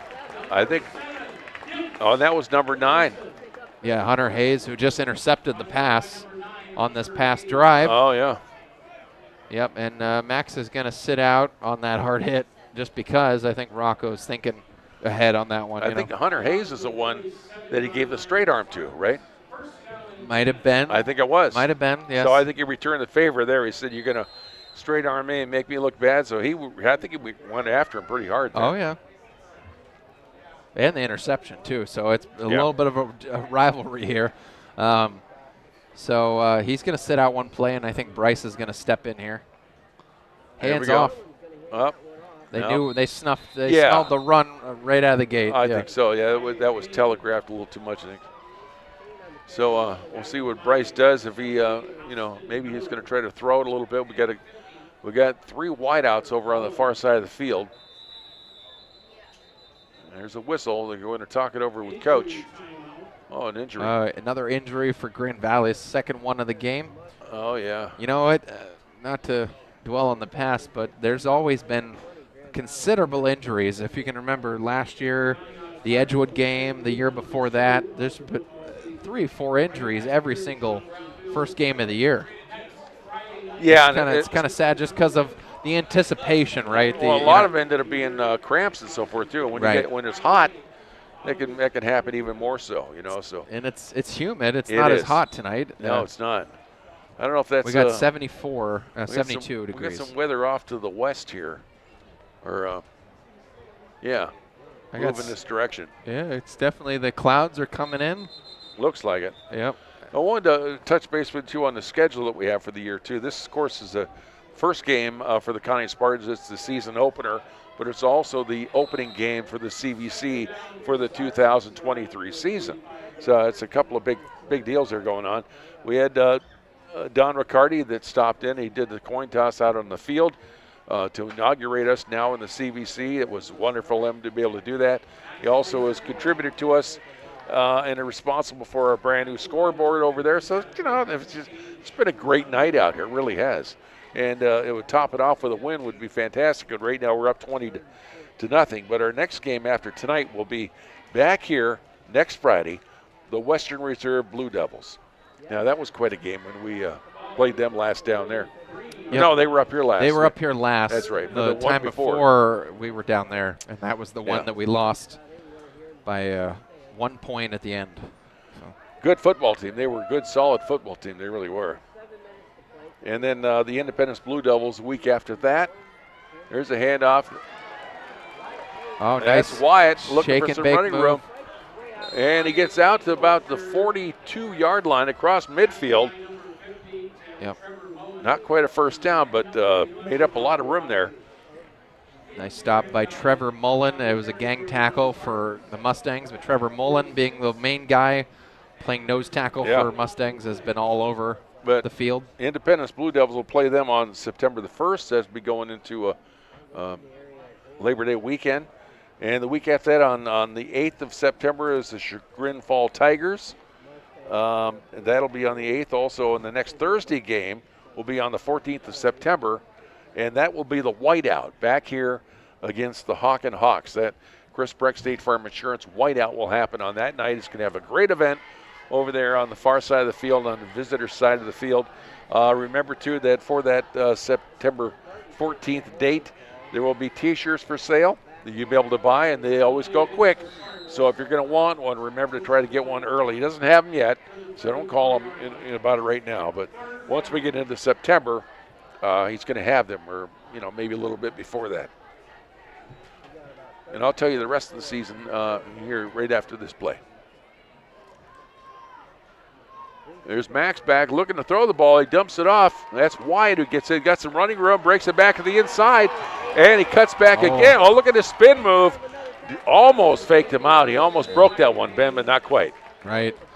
No, I mean, just great body control by Wyatt Payne to just stay upright there and shake off Robbie Rogers and a lot of these guys for Grand Valley, and gets the most out of that gain. Only 5 yards, though, technically.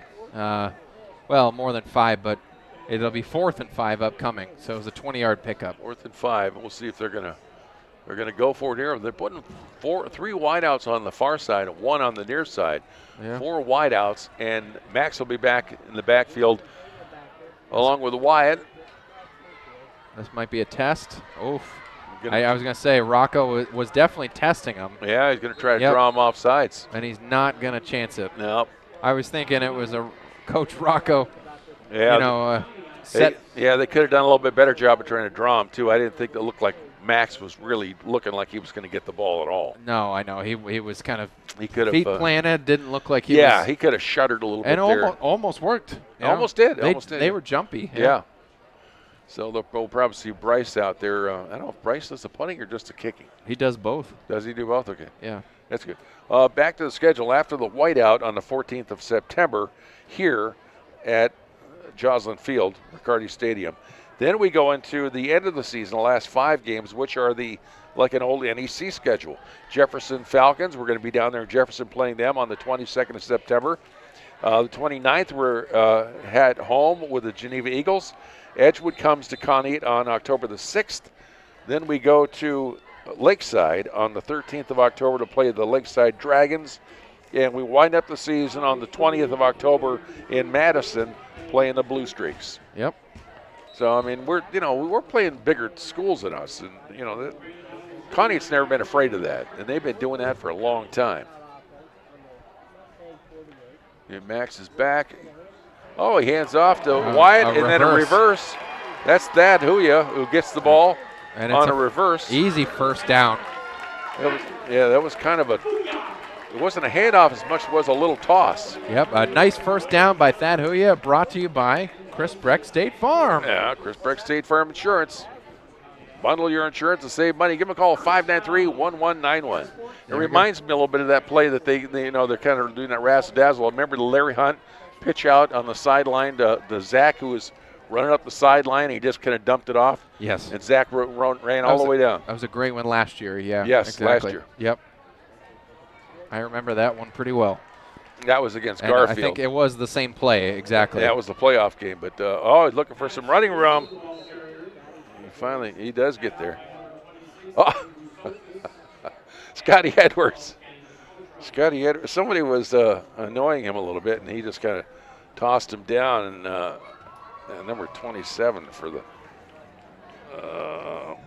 Joe Montgomery. And Scotty Edwards wasn't having any part of it, so he just kind of hurled him to the ground with like a straight arm. Yeah. And Montgomery wasn't happy about it, but he got up and looked at it's Scotty Edwards. I can't do anything with him. Yeah. Max gets the snap, hands off. There's Wyatt with the ball up the middle. And it gets a couple of Mustangs to get him. And somebody comes up behind him and hits him as well, number 57. So that'll be second down and 3. As the Spartans are up here ready to knock on the red zone once again. 3:45 to go here in the third quarter.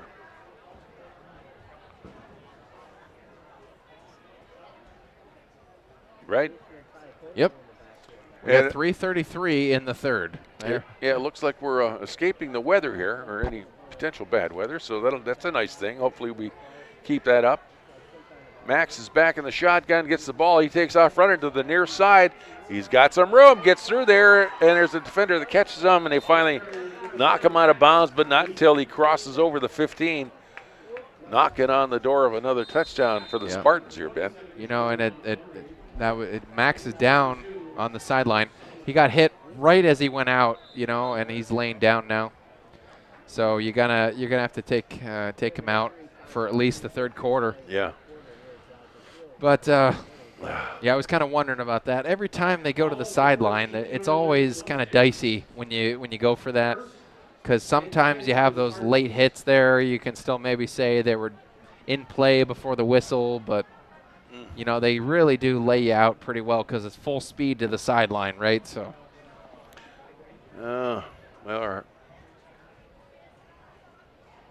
Keeping an eye on. They're talking to Max, trying to evaluate him, but he's rolled over now. He's sitting up, so he was not laying on his side anymore.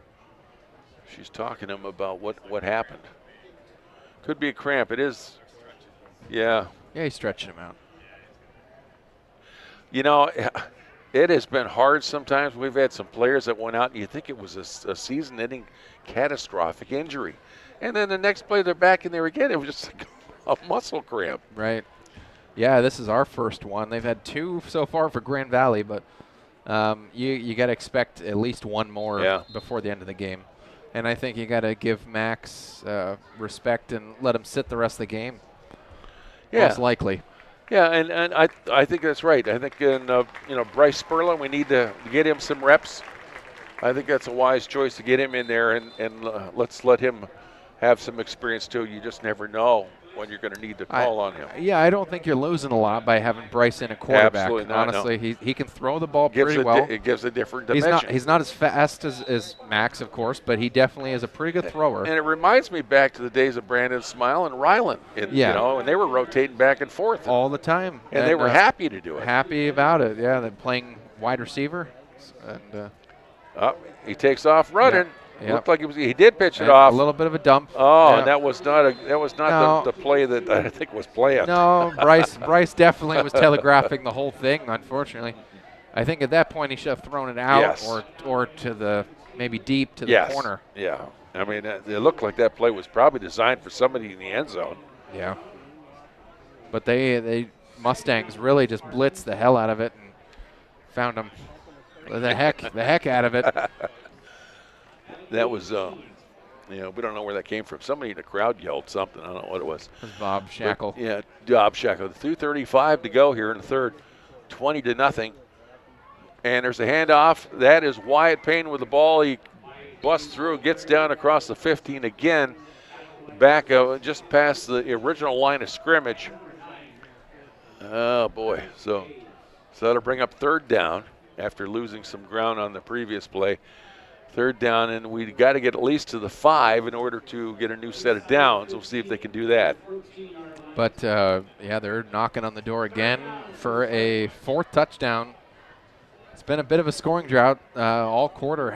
No one scored so far in the second half, but we'll be looking to see with less than 2 minutes if someone can pull it off. Right. 3 wideouts on the near side, 1 on the far side.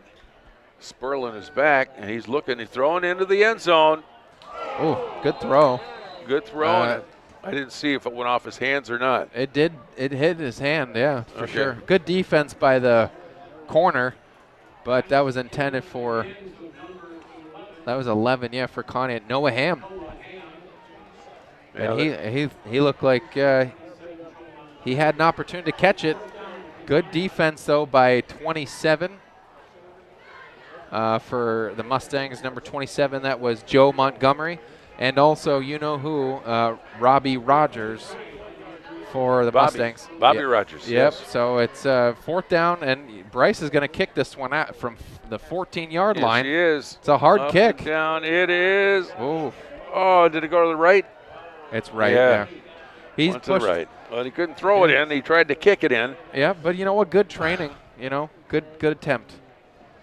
He's definitely going to have to work on the deep kicks. He had enough strength, I think, but he's pushed 2 of them so far tonight to the right. Right, I agree. So it will stay 20-0 in the third.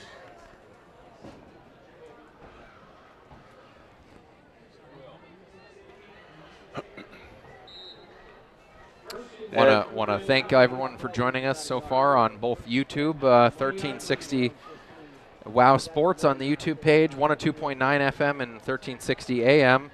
Ashley Coivisto, Debbie Baldwin, Vince Allen, Deb Lower, Adrian Carter. Deb Lauer, yeah. Lauer, sorry. Oh, we got quite a bit of activity out there. Good. Yep, so great. Thank you, everyone, for listening on here. And my wife as well from listening at home. We're going to have your lovely wife pick a winner out of a hat, maybe to come up with a winner. Okay. We'll do that. Yeah, we got a few here, so we can pick them that way. Yeah. And then I don't know how we're going to get a hold of them. We'll get a hold of them one way or another. Well, yep. Good message back to them, I guess. Let me.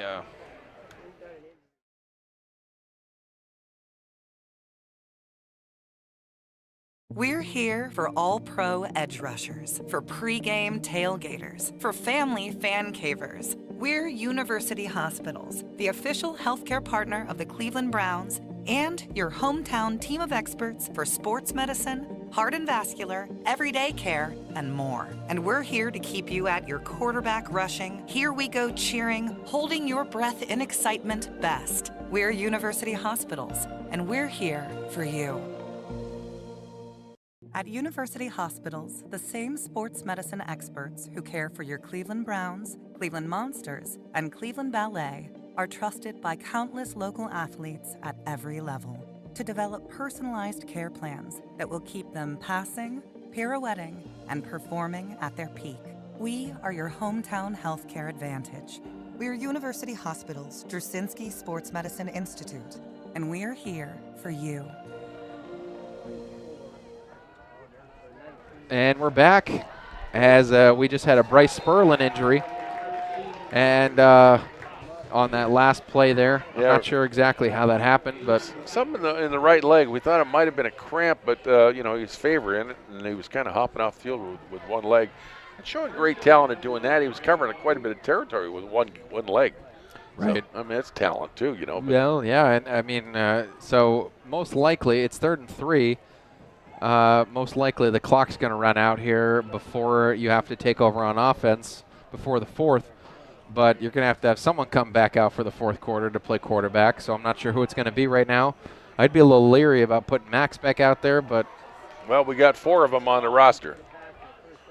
Wow, somebody came up and tried to give him a hit, but they missed him. But there were 300 Spartans right there to grab him and force him down. So completed pass, though, and that is a pickup of 3 yards, looks like. Bobby Rogers has been the one guy on here that we've had to keep an eye on because he's explosive, and we can easily see that. He hasn't been able to break one. He did break one for a touchdown, but they called it back. Yeah. So that's a rough night for him. And they haven't scored since. They haven't been in the end zone since then, unfortunately. Yep, and that's the end of the 3rd quarter. And that'll wrap up the 3rd. So we got one more quarter to play. Conneaut Spartans 20, Grand Valley 0. Stick around for more after this brief timeout on WOW Sports.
And we're back at Joslin Field, Riccardi Stadium for the start of the 4th quarter.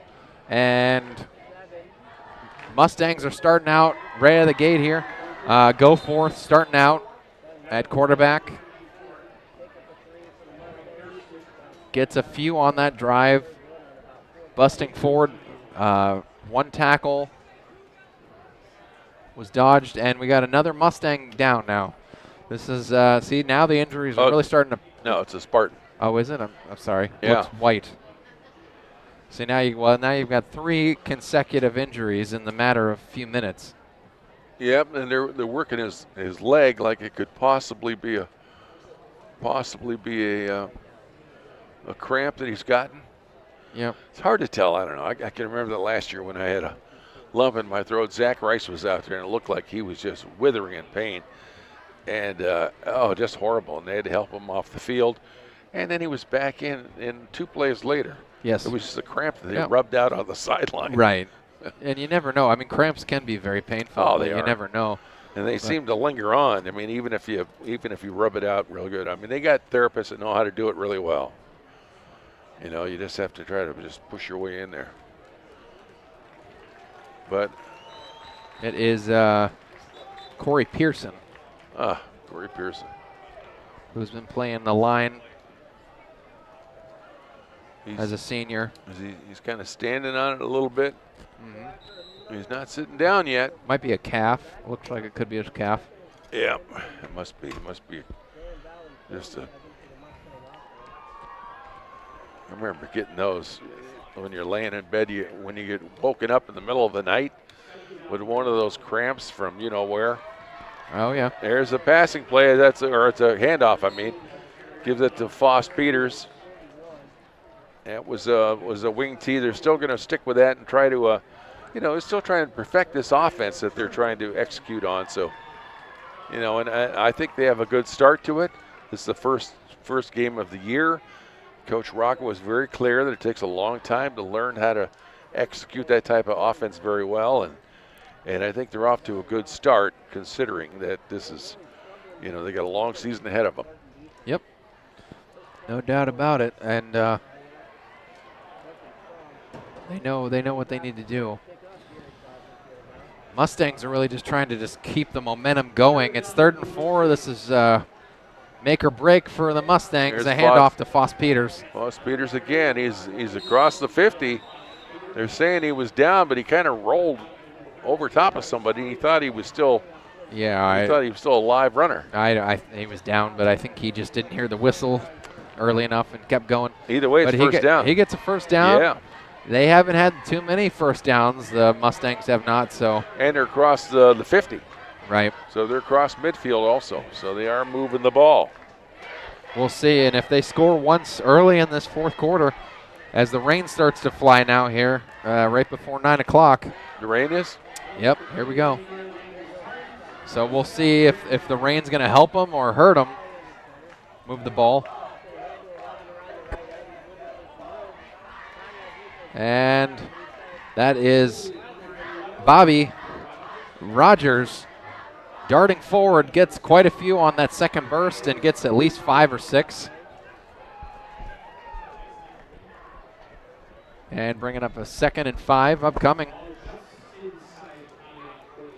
Yeah, he's just past 45-yard line. So they're in our territory for the first time in quite some time. And a handoff to Foss Peters. Shakes Peters, one. Yeah, he's getting a lot of running time now. And they finally is met by the entire defensive squad of the Conneaut Spartans. They gang up on him, push him back almost back to the 50. And the rain's starting to subside, but it's still trickling a little bit. And forward progress gets him almost to a first down. He's probably got a good yard away from that. They're marking that at the 41. And he's got to get just across the 40, a couple of feet across the 40-yard line to pick up a first down and keep this thing moving. He rolls out. That is go forth. Oh, through his hands. Yeah. And that was a defender there. I think that was Thaddeus Huya that had a shot maybe. Yeah, he could have had number 2 tonight. Yeah.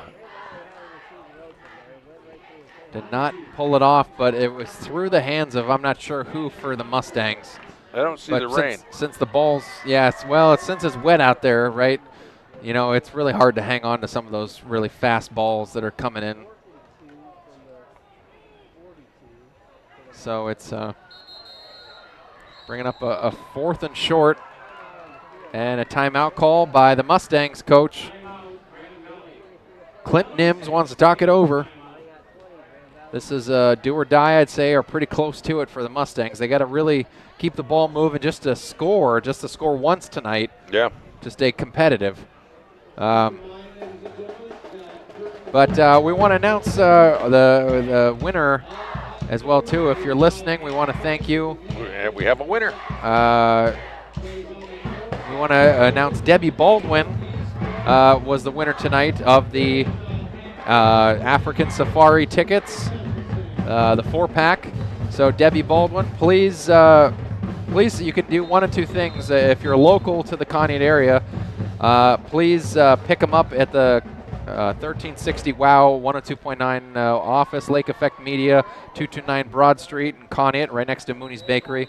Or please send us a message with your address to our website. Yeah, address or email or whatever. And so our Facebook page. Please send us, your address, and we'll send them to you. But congratulations, Debbie. Oh, that one's not going anywhere, Ben. Number 12 is the ball carrier.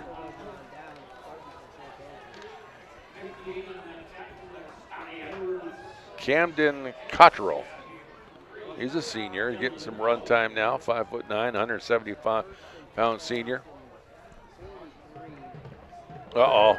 Oh, Well, Lightning. Yep, they're going to. That's it. They might just call this one. I mean, this one's toast anyway, I think, so they could.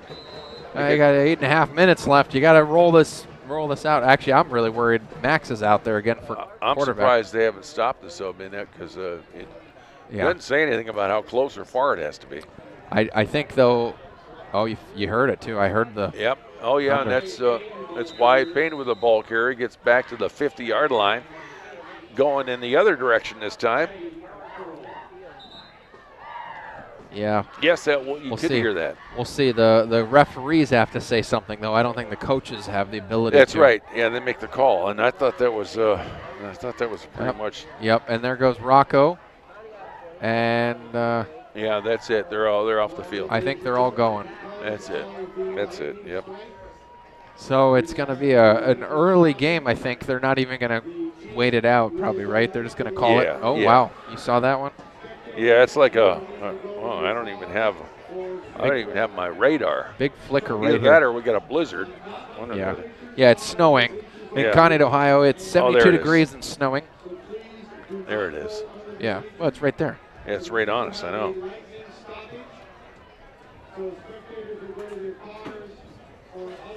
Yeah, the umbrellas are starting to come out, folks, so we all got to be careful. I don't know if I want to try to race down and get out of this thing or not. Maybe. Come on. on. Bob's packing up, too, so. Stupid thing.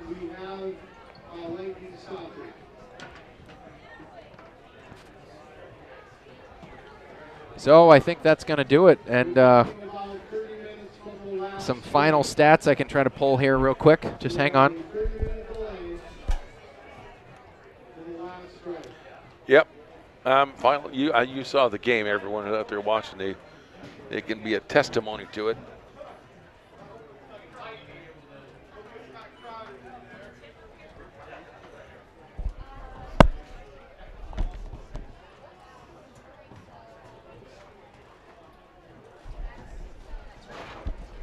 So anyway, we don't want to drag this thing on any more than we have to. That's a final score anyway. Everybody's leaving the field. 20-0 is this one. The game was called on the count of rain. There's a severe thunderstorm coming our way. It's going to be here momentarily, and we've got 8:26 left in the fourth quarter in this game. So that is it. We call this one toast. They've stuck a fork in it. It's over, and we didn't get to see the end of this, but that's the way it goes sometimes with these storms and where they are. I didn't know any of them were coming at all. And sure enough, we have a doozy coming right at us right now. So anyways, good to see you. And we'll sign off here. We'll catch us next week back here again with our game next week is with the Western Reserve Blue Devils on Friday night right here. Game 2 of the CVC for the Conneaut Spartans at Riccardi Stadium here on Joslin Field. And it was awfully good to be with you this night, and we hope to see you soon. Did we name a defense Dairy Queen player in the game? Oh no, we got to name a player of the game. I'm going to give it to you have a pick, Bob? Max Gleason, I was going to say too. Okay, that's fine. We'll go with Max. Yeah, he had one rushing touchdown, 7 carries, 102 yards, 1 touchdown. And did really well, just managing the game overall. Played good defense, had a interception as well too on defense, so that's good. Yeah. So played really well all the way front to back. Yep. Yeah, we got to get out of here. How about you? You go okay? So yeah, we're gonna give it to Max for a Dairy Queen player of the game. He'll probably have opportunities to win most of them this season. I'm just glad that we saw him back out there after that injury, so I think he's gonna be just fine. So good to know that he's going to work through that cramp. Bryce Sperlin, we're hoping he's okay.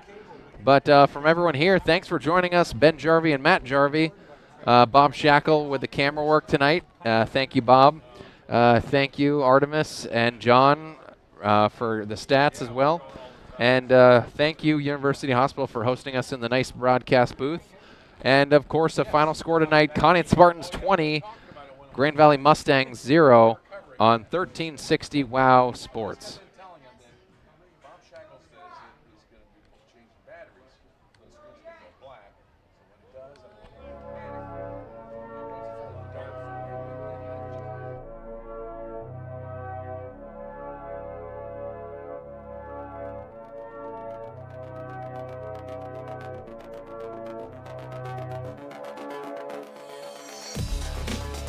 Lake Effect Media and Spartan Nation present Conneaut Spartans football on WOW TV, 1360 AM and WOW 102.9, and always free. Brought to you by your great Spartan sponsors. Conneaut Dairy Queen. Enjoy lunch, dinner, or a cool treat soon at your Conneaut DQ. Chris Breck State Farm Insurance. Here to help life go right. Conneaut Savings Bank. Come grow with us in Conneaut and Austenburg. University Hospital Conneaut Medical Center, advancing the science of health and the art of compassion. Conneaut Save-A-Lot Food Store, not lower quality, just the lowest prices every day. And Gerda's Pharmacy, family owned for over 60 years on Main Street, Conneaut.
Hi, everybody. It's Matt Jarvie up here at the practice field right behind Garza Gymnasium. And this is a 2023 preseason coaches show brought to you by Chris Breck, State Farm Insurance.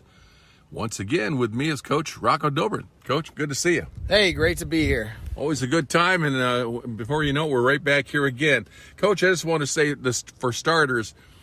Congratulations on a great season last year. It was a storybook season, really.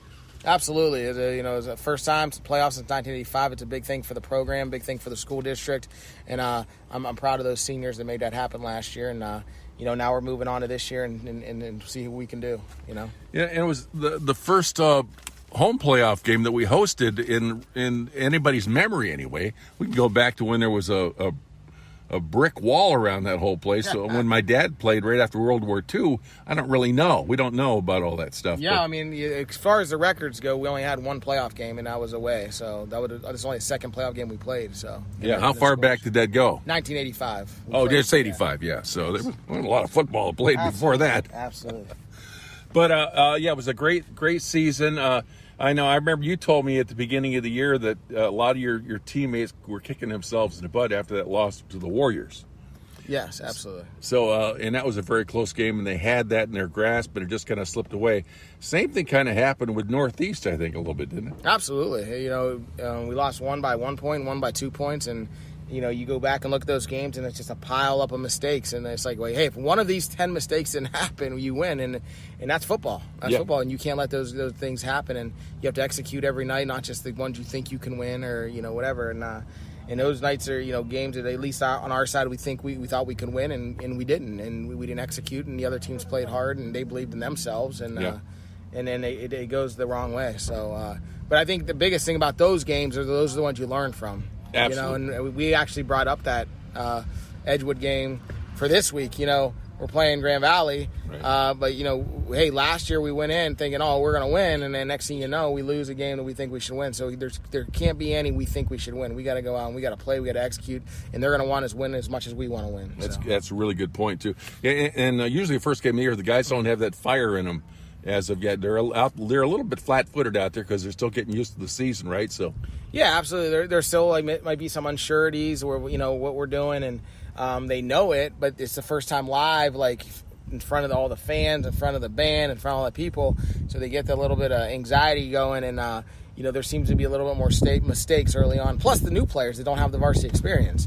Those guys, or some of them guys, even if they played a little bit last year, now this might be their first time starting, they got them butterflies are kicking a little bit more than the guys that started the last 2 years, So yeah, it's a good point. And we don't like to. I know you don't like to do that. Sometimes we do it more than we should up in the booth, but we counting stuff that isn't really there. Like it should have been 10-1 for the season. Oh, absolutely, absolutely. Really overall. But when you went into the game with Garfield, there was a lot of confidence in the team when they went into that game.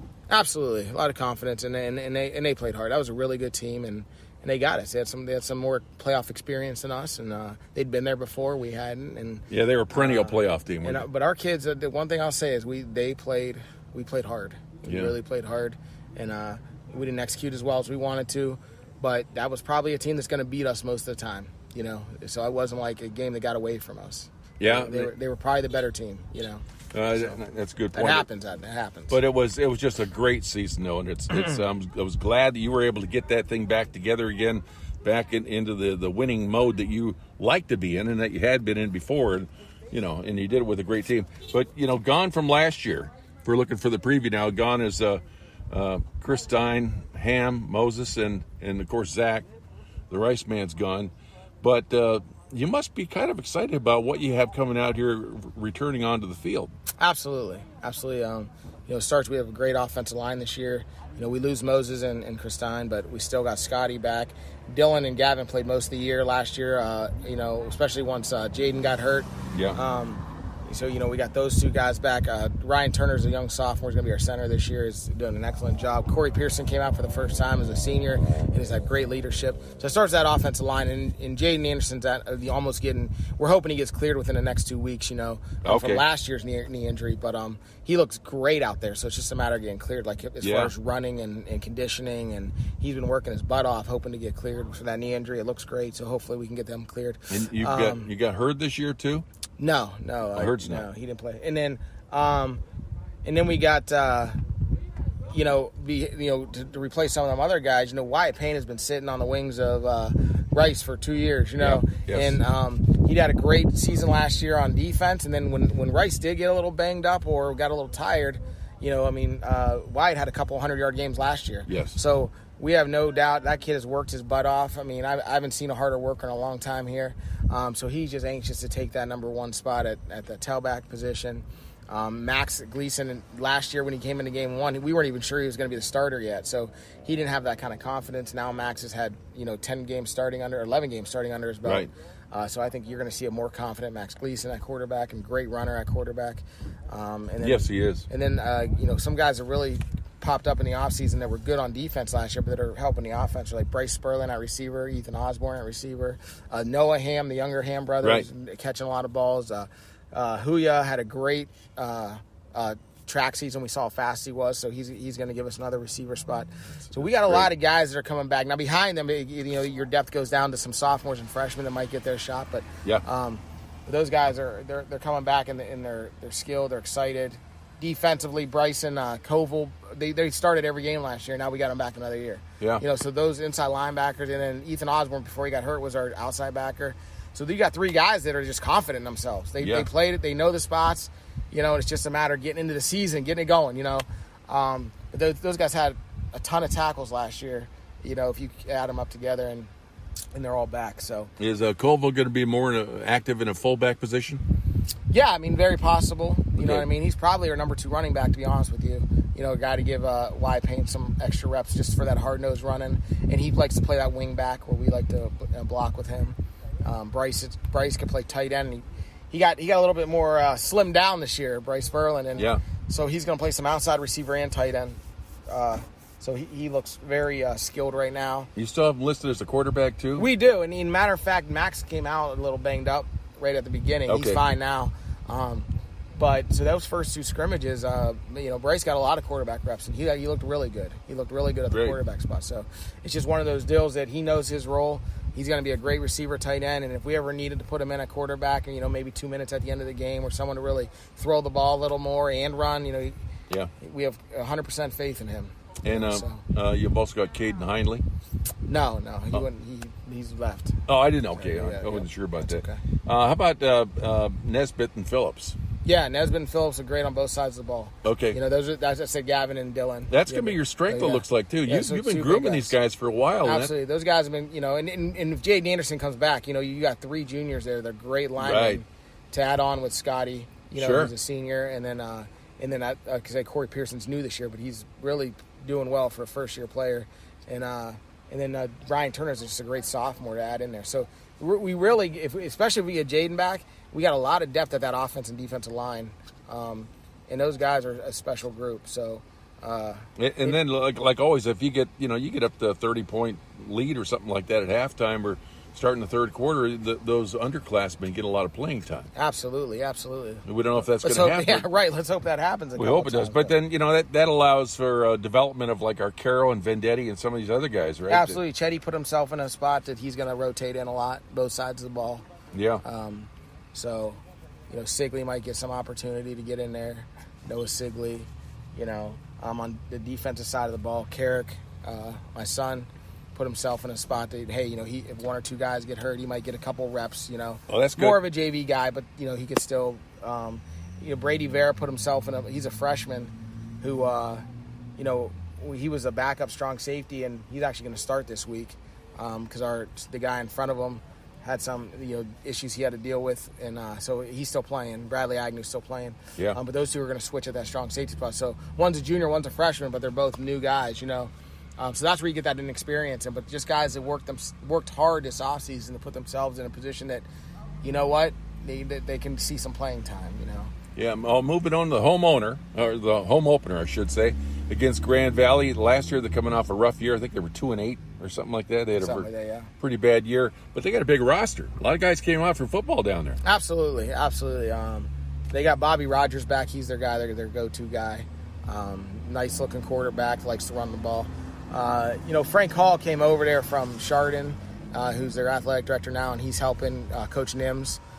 So they're changing to a wing T look on the offense. Are they? Okay. So the good side for them is that's a tough offense. Really it's confusing, and it's a good offense, and so that's good. Now, hopefully on our side that it's the first year running it, they're not too good at it yet. I'm hoping. That's what I'm hoping.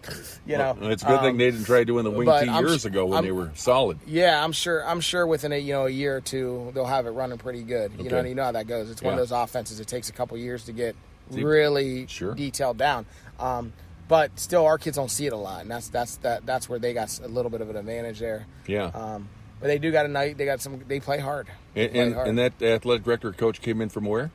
Chardon. Okay. He was an assistant coach at Chardon. So they were used to seeing it over there, I guess. And so he really likes that. Because you saw it a lot in the PIAA. You said. What's that? Yeah, we saw some wing T over there. Yeah. But we don't see a whole lot here. Yeah. So. Yeah, it looks like it's a great start to the season. Now that we're close to game time, the skies are clearing up. It's going to be good weather, a little bit warm, so there might be some muscle cramping going on there on the field. But beautiful weather coming again, Coach. Well, good. We like to hear that. Yeah, absolutely. So, want to wish you the best of luck this season and Thursday night against the Grand Valley Mustangs. Thank you. Very much. Thanks very much. This has been the Coach Show, the Chris Breck State Farm Insurance Coaches Show on WOW TV and WOW Radio. Also now a member of YSN.